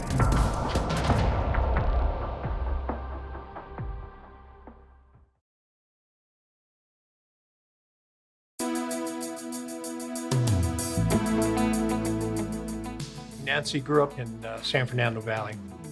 At 18 years old, she already obtained her cosmetology license and wanted to do more fashionable hairstyles. And so she commuted to Woodland Hills, where she worked in an exclusive salon. Neil Diamond's wife came in. She did Kenny Rogers. She always liked to let everybody know that by 21, she owned her own home and had a Corvette. Then she met her husband, Robert, who was your quintessential Southern California surfer.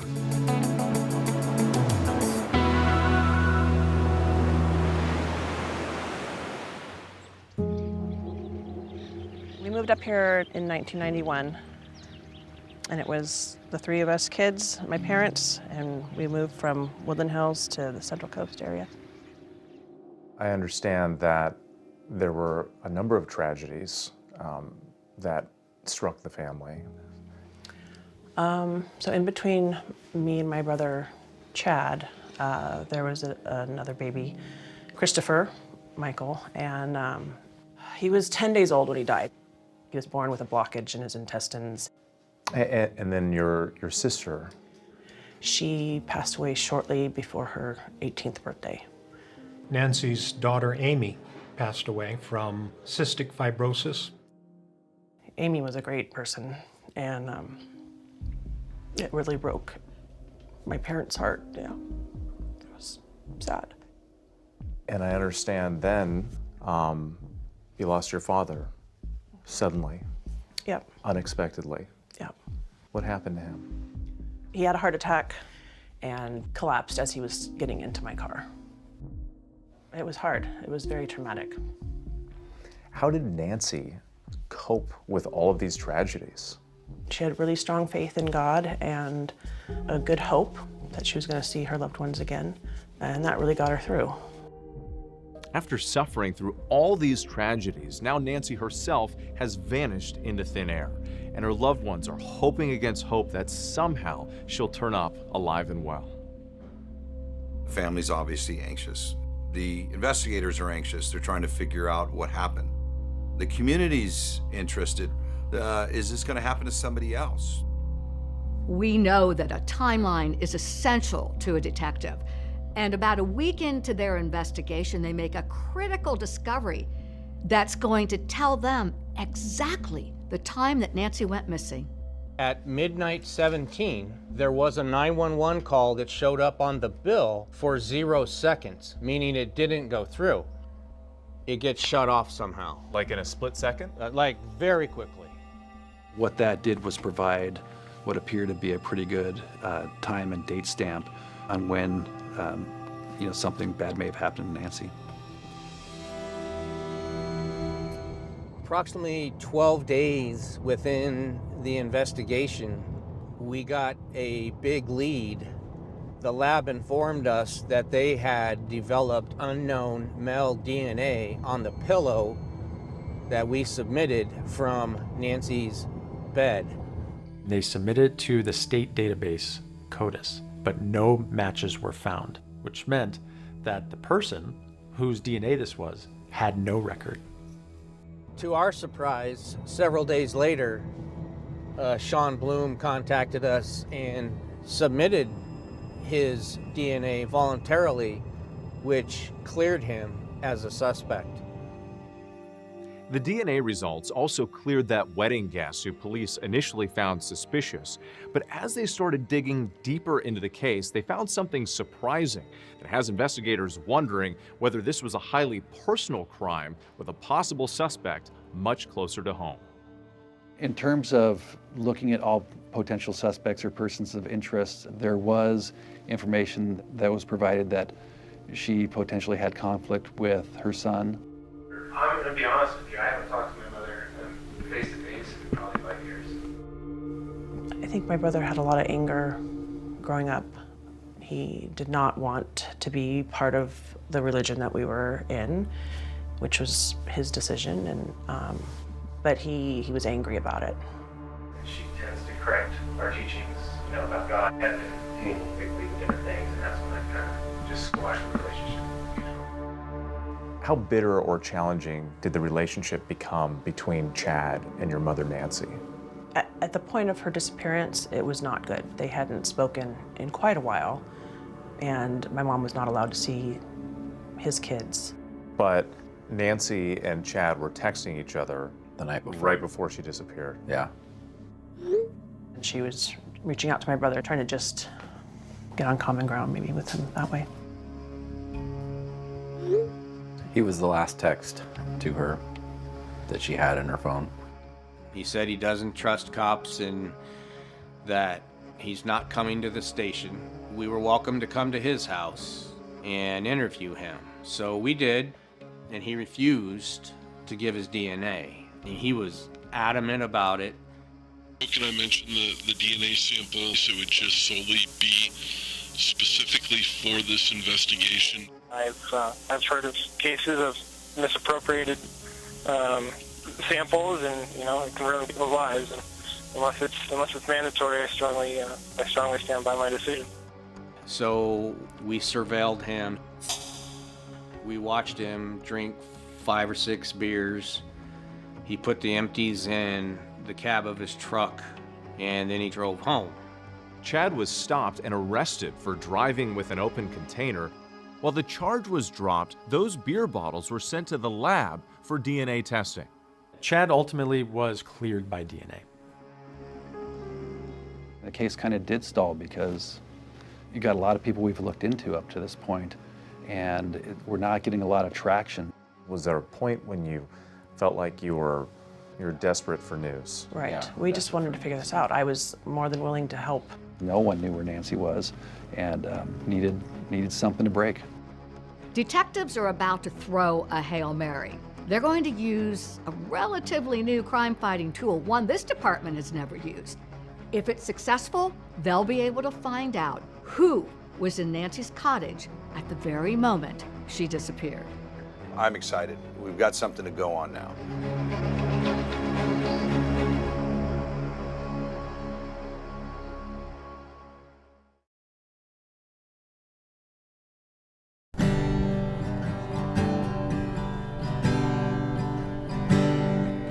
I always remember Nancy liking the old country music. We'd always be playing music either at Nancy's house or my family's house, and it was a big part of our lives.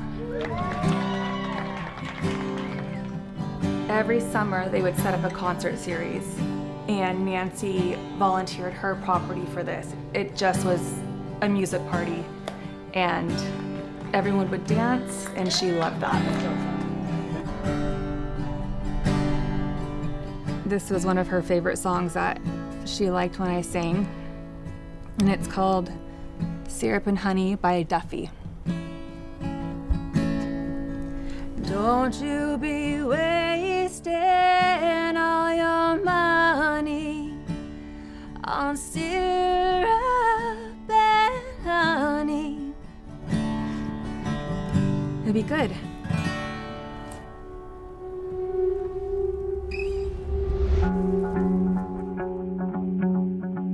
We just kind of came to the conclusion that we might never know what happened to her. It was really tough. And it was tough for me, but her daughter and Chad, and her grandkids like that. It was hard. We are definitely very frustrated. The public was unhappy. They felt like we weren't doing anything. They felt like we weren't working the case. We were working on it every single day. The case kind of did stall because it came to the point where we sort of ran out of investigative leads. Other avenues had to be explored. And one of the detectives had recently heard about this novel type of evidence called geofencing. So you've hit a wall in the investigation, you decide you're going to try something new called geofencing, and this is something that really hasn't been done in California before. At that time, yes, we were one of the first agencies in the state of California that did this, what is called a Google geofence. You can put a fence, a virtual fence, around an area, a house, a property, and Google will track which Google accounts, emails or cell phones, come within that fence in a given period of time. These are actually GPS coordinates that you send to Google. Yes. You're essentially able to isolate not necessarily who's on the property, but what devices may be on the property, and that's giving you an avenue to now investigate. It doesn't matter what kind of phone you have, iPhone, Android, Google is tracking you. That is correct. As long as location services are on your cellular device, Google is tracking that phone and you. In order to obtain Google geofence information, search warrants needed to be written and served upon Google for a very specific time period. Now remember, because of that interrupted 911 call at 12:17 a.m., well, that gives detectives a timeline to work with as to when she went missing. Then Google sends the results. And what do you see? What you're seeing here is what we got back. So this is your first fence. Some people feel that there are privacy concerns. Paradise Ranch is in a rural area, and there are not going to be a lot of unknown people who are going to be located in this geofence. So little by little, we're zooming in here. These are the phones associated with the wedding guests. That is correct. The larger circle here within this circle is all wedding guests, and it looks like there's 4. Yeah, 20 plus wedding guests. Correct. The reason their phones aren't showing is their phones are probably kind of in silent mode, sleeping, no apps are being used, so that's why you only see 4. And just to be clear, this number, this is not a phone number, correct? Correct. Google assigns each cell phone its own device number. The device number is right here, and that is specific to whoever owns that phone. It's like a fingerprint. By now, all the wedding guests have been cleared, so those numbers are not really the major focus of detectives. What is the major focus is what they see when they examine Nancy's cottage. As we get here, that is actually Nancy's studio, and we see a cell phone, what we call pinging, basically right in the wall of Nancy's studio. It pings here at 1:33 in the morning and at 01:52 hours. And that's the time when you believe Nancy disappeared. That is 100% when we believe Nancy disappeared. I can tell you, from my perspective, I'm excited. We've got something. We've got something to go on now. Could it have been Nancy's phone? We don't know. But what we do know is it's at strange, odd hours, and it's inside her studio. So this is a potentially huge moment in the investigation. Either that phone belongs to Nancy and it's another dead end, or it belongs to someone else, you get a name, and that person becomes your most likely killer? 100%. Either that device leads us to a suspect, or we are back to absolutely nothing. Square one. Yes.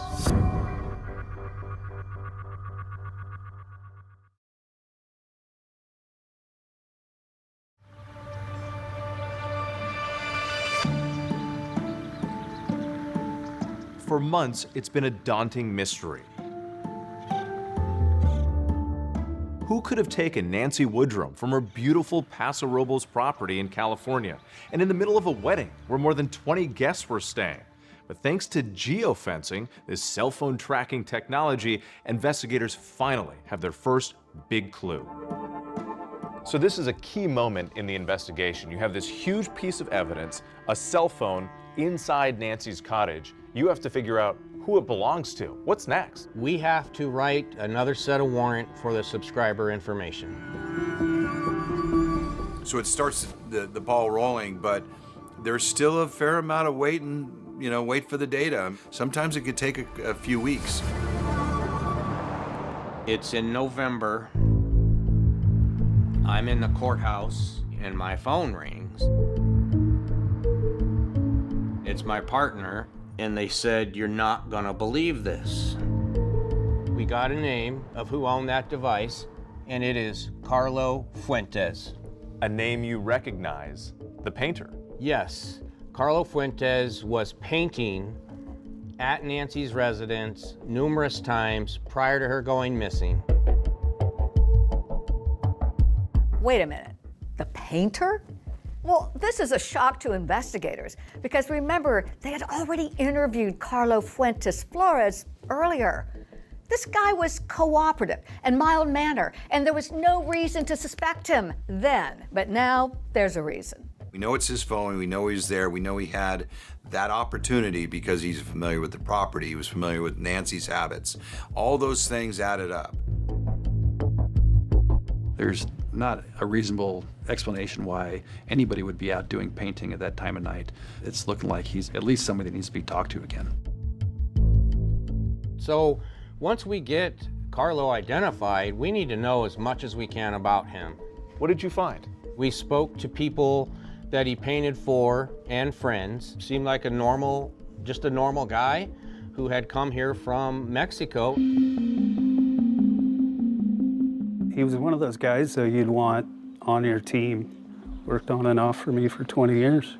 He just had a good way of communicating, which is, kind of rare in the trades. Seemed very neat, tidy painter and professional. He was great with clients, very polite and courteous. Just loved being a dad. He was, loved his daughter, just raved about his daughter. He was a father, a husband, and by all counts was someone who was just leading a normal life. The geofence hit was not enough to arrest him at the time, in large part because it's simply a phone. It doesn't prove that Carlo Fuentes Flores was in possession of his phone at that time. The phone could have been in the possession of somebody else. You looked into his criminal record, anything there? There was absolutely nothing in his criminal record, either in Mexico or the United States. We found no indication that he had a criminal history anywhere. It was really kind of a surprise that way. He wasn't in a romantic relationship with her. There was not a dispute over funds. There was simply no connection or explanation for why this normal person would try to hurt Nancy. Now, this is quite baffling to detectives because their initial findings just don't fit the pattern of a suspect in a brutal crime. It isn't adding up why Carlo's phone was at Nancy's cottage. That is, until they do a deep dive into his Google search history and find something surprising. You found something unexpected? Yes, he was doing Google searches for cougar and sexy lingerie videos. That's odd. That is odd, yes. As you can see, cougar lingerie porn videos, sexy cougars. This has a theme to it that is tied to our case. Nancy Woodrum was older than Carlo Fuentes by about 15 to 20 years, and this is cougar porn. He clearly has a thing for older women. Based on his Google search history, absolutely. As we went further into his Google search history, we found where he was searching for escorts in different cities that he was in. And did he connect with any of these women? We believe he did, based on some things we found on his cell phone. We found numerous videos of him having sex. Videos that he shot himself with various women. Yes, I would say there was at least 10 to 15 videos. So this father, this husband, had secrets. A lot of deep secrets that most people don't have. There was the daytime, very nice, courteous painter, excellent painter, great at his job, and then there was the night, kind of weird fetish, drinking too much, Fuentes Flores. I noticed after a period of time that he was drinking more and kind of like hooking up with different women. There was times where he asked actually to borrow money from me to go to Vegas and girls of the night kind of thing. He had told me about a call girl he had picked up in Las Vegas, and then there was an older gal that he was seeing. So I just told him, hey man, you're gonna mess it up. You know, you've got a wife, you got a daughter. And so I tried to warn him, you know, multiple times. We needed more evidence to make this an airtight case. So we wanted to get Carlos' DNA without letting him know that we were on to him. The detectives began surveillance on Carlo Fuentes Flores shortly thereafter in order to get an actual DNA sample from him. We used our special operations unit because what they do all day long is surveillances of people and drug dealers and gang members. Well, we know Carlo is not a drug dealer and not a gang member, but he's now on those officer sites. He has no clue what's going to happen to him next.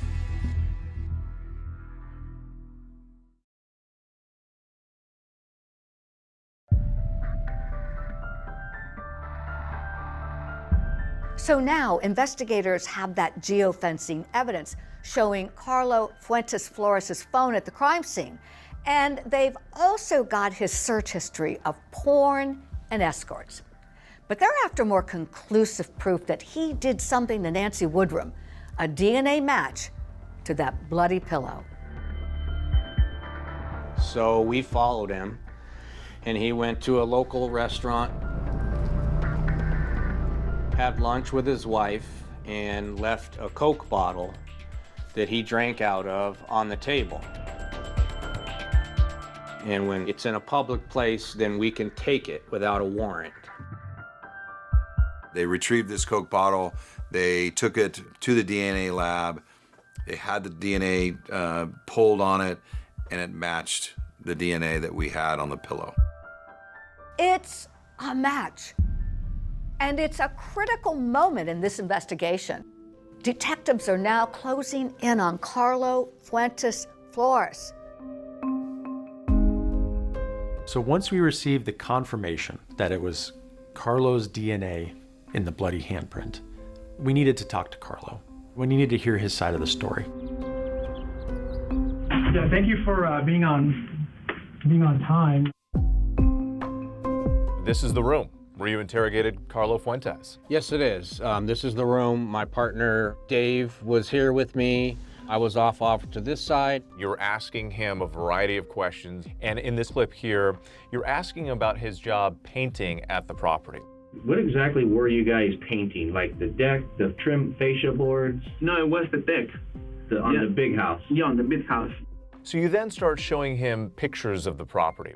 So that's what you consider the big main house? Yes, And that's where you did a lot of work, and the deck's back here? Yes. And you used the bathroom in there? There was a bathroom in the main house and down below. And then we use a bathroom in this area right here. What were you trying to do there? What we're doing is we're putting him on the property. We wanted to know that he knew where Nancy's studio was. They're looking for things that that person's going to tell them that is not true. And presumably that person has no idea what we know. Did you know where Nancy stayed? To be honest, I didn't even know that she was staying in that area. He was painting for Nancy, and she was nice to him and gave him tamales, and they read scripture together, and then he doesn't know what happened with her. What have you heard about? You know what? What happened to her? The only stuff I heard, like, it was from my boss, like, that she just disappeared and that's it. And then we never, heard anything else. So at this point in the interrogation, he's saying he doesn't know anything about what happened to Nancy. But then you start applying a little more pressure. Yes, that was a plan of ours. Please don't take this the wrong way, but are you in any way involved with Nancy missing? Oh, no, no. Any reason why anyone would say that? Well, because there's no reason. Yeah, there's no reason. Now they ratchet up the pressure. They let Carlo know they have DNA evidence, and they don't buy his story. We've done a very thorough investigation. We've spent thousands of hours on this case. Because we waited for all of the evidence, we were able to say, no, we know you came back. We know a lot of stuff. We're giving you a chance now to change your story and be honest with us. Okay. If you have something else that you'd like to tell us.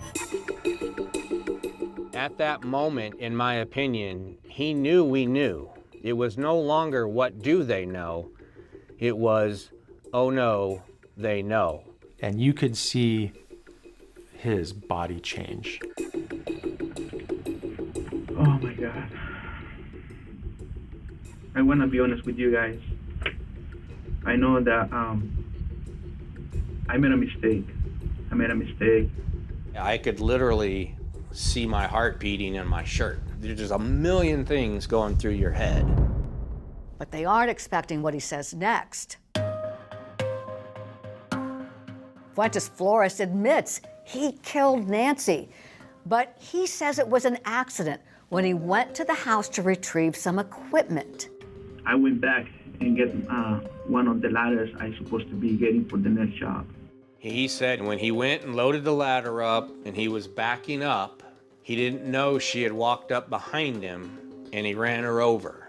So you're saying you hit her with your car, your truck? Okay. And then I took her back in the place, and that's when she collapsed. It was an accident. I hit her. I took her inside to help her. But then you start getting down a road where he probably realized he could only lie so much at that point. You're not being fully honest. Please tell us what happened. All right. Okay. So I had sex with her.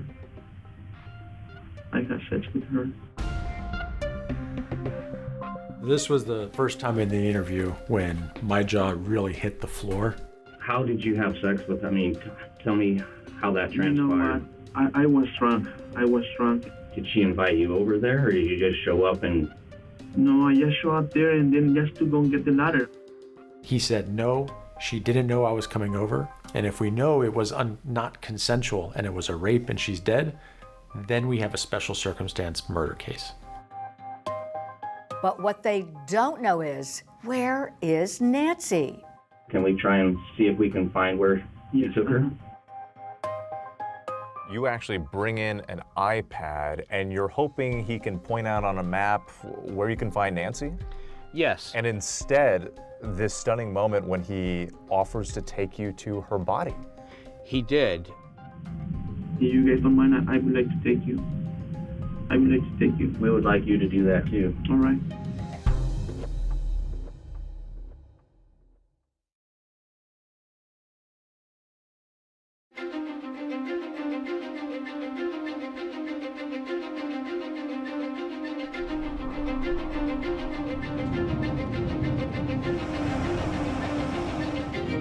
When Carlo Fuentes Flores told us that he would take us to Nancy Woodrum's body, we placed him in a car and he directed us due east from the Templeton substation. So the detectives went in one car and I went in a car right behind them. As we drove from Paso Robles, the journey from the police stations was about an hour. It goes from more arable land in Paso Robles to kind of a more desert topography, out to the Carrizo Plain, which is just on the border with Kern County. I'm thinking, wow, that's going to be a tough find. When you have something, even buried something in that area, animals dig it up. So you don't expect a lot. Carlo Fuentes Flores' demeanor on the ride was very subdued, quiet. I know that you guys just doing your job, and I wish that I can be forward like a long time ago, and because this time it has been killing me. Like, You know, the longer we were driving with Carlo, the more frustrating it was becoming. We didn't feel like he was playing games with us, but this is difficult territory to remember anything, and so there was a time where we felt like maybe he wouldn't remember where he put her. How far off of the road was she? oh, it was not far, probably like 100 feet. We can check like this area right here. You think it might be in here? Sure, we can check on this area. I think everyone behind us who was following us were like, okay, what's the deal? Can he find her? The anxiety is tremendous. It was something like this, and I even remember like there was a car coming, and I had to bend down. And then there's gonna be a pile of rocks around her. Can we try a different spot? Yeah, if you don't, Right. I mean, if you don't think it's this one, then, right? I hadn't brought a jacket, and I remember being so cold, and I remember thinking, how is anybody gonna ever find anything in that grass? I remember looking at them just walking in circles, thinking, is Nancy gonna be here? He had stopped at 4 or 5 different locations. Here, pull over right here. And we were unable to locate the spot that Carlo said he placed Nancy. I started feeling like he may not be able to remember. It's like a long ways to bring her. Yeah. Do you think we came this far? And then we went to the next location, and it looked the same as the first location, which when doubt creeped into my mind again, thinking, how is anybody going to tell this location from the last location? Was this far in from the road? No, right? It was this far in? A bunch of rocks down there.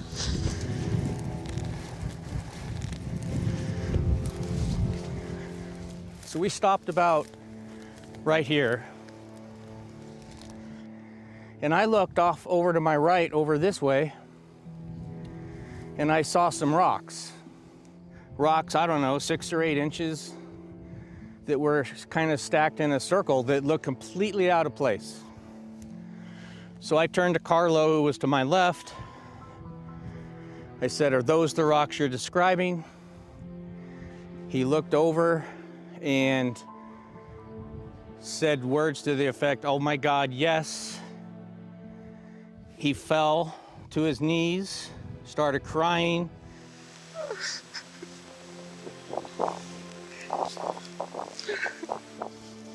Yep, stay here with me, okay?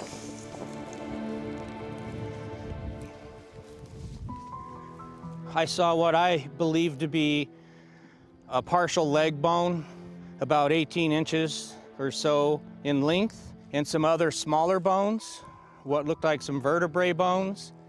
I could see a human skull, which was right up into this area.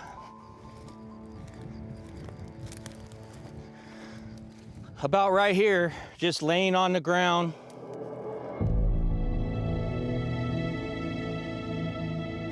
Quite a few remains fairly close together, but missing a lot. And because of the animal activity in the area, her remains could be scattered for a mile.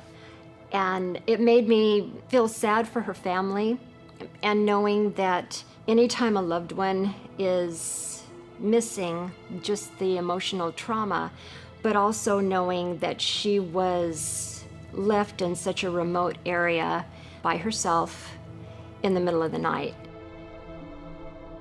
It always has bothered me that he didn't even have the courtesy to bury her. I looked back over at him and my partner over there.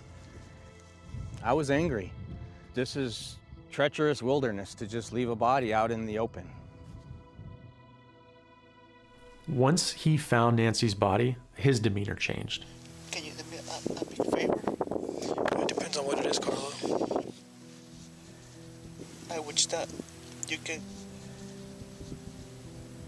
talk to my little one and tell her that. But I feel so sorry about this huge mistake I made. Okay. Please do that. I can do that. And I think he knew he wasn't going to go home again. He was emotional. He appeared to be contrite and sad. I didn't give her a hug this morning.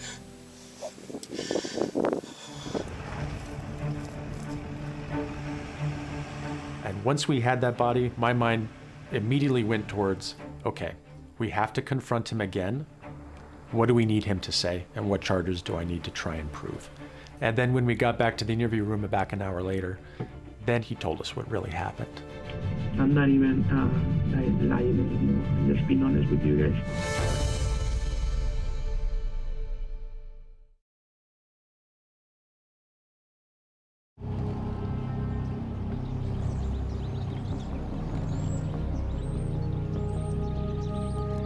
I could see a human skull.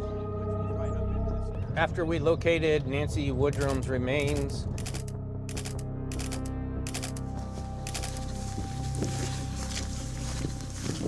we took Carlo back to the Sheriff's North Station in Templeton, where we were hoping to get a complete story about how he killed Nancy Woodrum. Investigators already know a lot about where Carlo was before Nancy was killed. And that's because of all the tracking they had been doing of his movements. This animation shows where Carlo was going throughout the day and evening. Yes, he's now traveling up to Paso Robles, and there's a church in a commercial building. Wait, Carlo goes to church on the night Nancy disappeared? Yes, church was not in session because it's almost midnight, but yes, he pulls into the parking lot and he stays there for 20, 30 minutes. He was sitting there in a church parking lot, chilling evidence as he's probably pondering whether he's going to go to Nancy's or not. And now he's way out here on Highway 46, headed towards Nancy's house. So his phone is pinging along the way, and that's what's sort of drawing out this map and showing all of his movements that night. That's correct. You'll see the little dots there. He's getting closer to Nancy's residence. So 14 minutes after midnight was the last location data that Google got. The reason that is so important at midnight 14 is a 911 call was attempted at midnight 17. When we got back to the Sheriff's North Station, we went into the same interrogation room and began questioning Carlo again. So you went into the sliding glass door? Yes, that's when I went inside. He finally admitted what we had suspected. He came into Nancy's house around 12:15 in the morning. Where was she? Where was she? Was she in bed? Oh yeah, she was on bed. Was she awake? Yeah. She saw you come in? No. And then he starts telling a different version about what happened. The real story? Yes. She just asked me like, who are you? And what happened? They started having sex with her. He admitted that he went there with the intention of wanting or going to have sex with her. And Carlo tells you that he believed Nancy had been flirting with him. She offered him some tamales, and he took it as flirting, which seemed very, very odd. It was just something like she was being nice with me, and probably that I took it wrong way. He hit her to wake her up, which confirmed the blood spatter on the dresser and the walls, and he raped her.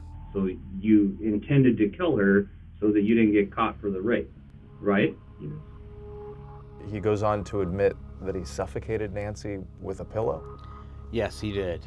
After you finished having sex with her, how long did it take you to put the pillow over her face? 45 minutes. She didn't suffer. It was so quick. He admitted to raping her, to smothering her to death, but for some reason, he wouldn't admit that he hung up the 911 call. And you're sure that when you came in, she didn't try and dial 911 and you took the phone away from her? You know what? I don't remember. I don't think she did. Yeah, I don't think she tried. Are you really sure? I mean, I was drunk, and to be honest, I don't remember. I don't remember that part. How long were you in her house for? I was at 40 minutes. Yeah. And what did you do during those 40 minutes after you had sex with her? I went to put it back on the truck, on the tailgate, and I just drove away. The bedding that was found on the side of La Panza Road, Carlo confirmed with us that he had wrapped Nancy Woodrum's body up in some of that bedding, that was what blew out of his pickup as he was driving out to the Carrizo Plains. Is this the entire truth? Yes, I'm not even lying anymore. I'm just being honest with you guys. Now I had to pay the consequences. It appeared that he was sad that this had happened and that his confession was cathartic in a way and was bringing him some degree of peace. Would you be willing to write like an apology letter to Nancy's children and grandkids? And at the end of the interview, he actually wrote an apology letter to Nancy's family and an apology to his own family within that same letter. And once he wrote the apology letter, the detectives placed him under arrest. You were under arrest for murder. What was that like? It was a huge relief. This clip brings back, a lot of memories of, at that moment, justice is going to be served for Nancy Woodrum. I could still see the emotion in your eyes. This was just a really sad case. This case was just a little more personal for me. Detective Cole presents to you a photograph and a name. Carlo Fuentes Flores. Okay. I was like, You were who? like, who? Who? Who's this? We had no idea who it was. How could it possibly be the painter? Right. It kind of just opened up more questions. Like Aaron said, why? Just, why? They found her body. What is going through your mind? I think there was relief. I just wanted to find her. We needed to have some closure. There's a lot of people who never get answers. And I was just thankful that we had answers. I mean, it's the worst case scenario, but knowing that we found her and she's not suffering anymore, that was a comfort. But it's still something it's a hard pill to swallow. It was one of those quiet moments where you start to cry and just, she just got so cheated. Finally got a chance to relax and do what she wants and retire, and then this happens to her. I just thought, how very, very unfair. Now, all that remains is a trial. Prosecutors decide not to go for the death penalty, but they're confident they've got a winning case. Now, the defense has something in store, and if the judge buys it, everything could totally unravel.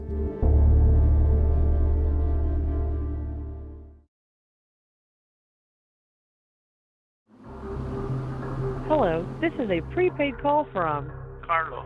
an inmate at the San Luis Obispo jail. Hello? Hello, Crystal? Carlo? Yes. I was responsible for monitoring any jail phone calls that took place involving Carlo Fuentes Flores. The ones that were of particular interest would have been the phone calls with his wife, Crystal. Did you do this, Carlo? Yes, honey, I'm so sorry. I don't Why? know. I don't know why that day. That wasn't even me. I was drunk. Yeah, I know, Carlo, but They're gonna find you did someone that won't you did understand like it. the worst thing in the whole world. I know. You did But, a couple of bad things mixed together, which is just crazy. Crazy. Despite the compelling evidence from the confession in Fuentes Flores' police interview and admissions to his wife in recorded jail calls, he pleads not guilty. And his defense attorney has a strategy that could upend the case. The defense team presented a very spirited defense centered on a motion to suppress his recorded interview. Carlo spoke English with his wife. He spoke fantastic English, but he was a native Spanish speaker. And so the defense challenged that the Miranda warnings should have been given in Spanish, or he should have had an interpreter present. We wanted him to understand and make sure that he understood what he was doing. And so we had set it up. Do you understand what I'm saying? If there's at any point you don't, please ask. If you have any questions, the way I say stuff, the way I ask you stuff, please tell me. It's All right. I know it's something that I do. It's probably not you, but as long as you can understand me, if you don't, just let me know, okay? All right. Ultimately, the judge denied the defense's motion to suppress and found that the detectives preserved his rights and that they properly Mirandized him and interviewed him in English. He confessed, and then we were able to find her, and then thought, okay, we're done. Like, this is the end. But no, now there's going to be a huge trial. So this case is set for trial in January 2022. And we show up for day one, and I see his attorney go and speak with him. And his attorney comes back and he says, well, he wants to just plead to life without parole. He doesn't want to put his family through the publicity of a trial. Normally in a plea deal, the defendant waives his right to an appeal. But Fuentes Flores wants to preserve his right. So the judge proposes something called a slow plea. The prosecutor will still be able to present the evidence, but in the end, the judge is going to find Fuentes Flores guilty on all charges. So the judge reviewed all of the evidence I submitted, and I submitted his recorded interviews, his jail calls. I wanted to make sure everything was in there just in case. And the judge found him guilty of first-degree murder and the special circumstance that the murder was committed during a rape. The man who killed a Paso Robles woman and led investigators to her body will spend life in prison. He was found guilty of killing Woodrum during a rape and burglary, which means he isn't eligible for parole. He was given an appropriate sentence in prison, so I think in that way that justice was served, although the family will truly never have closure as a result of what took place. What about the family? What about what? Their family. Yeah, their family. I know. They're never going to get to see her again. This is so stupid. So stupid, so senseless. Aaron, you read the victim impact statement in court. What did you and your family want to say to Carlo? Just let him know how he changed our lives. You know, not the fact that he took her life for nothing. Just to know, let him know that it sickened us and what was the point. You know, because now he's going to live behind bars for the rest of his life for one foolish night.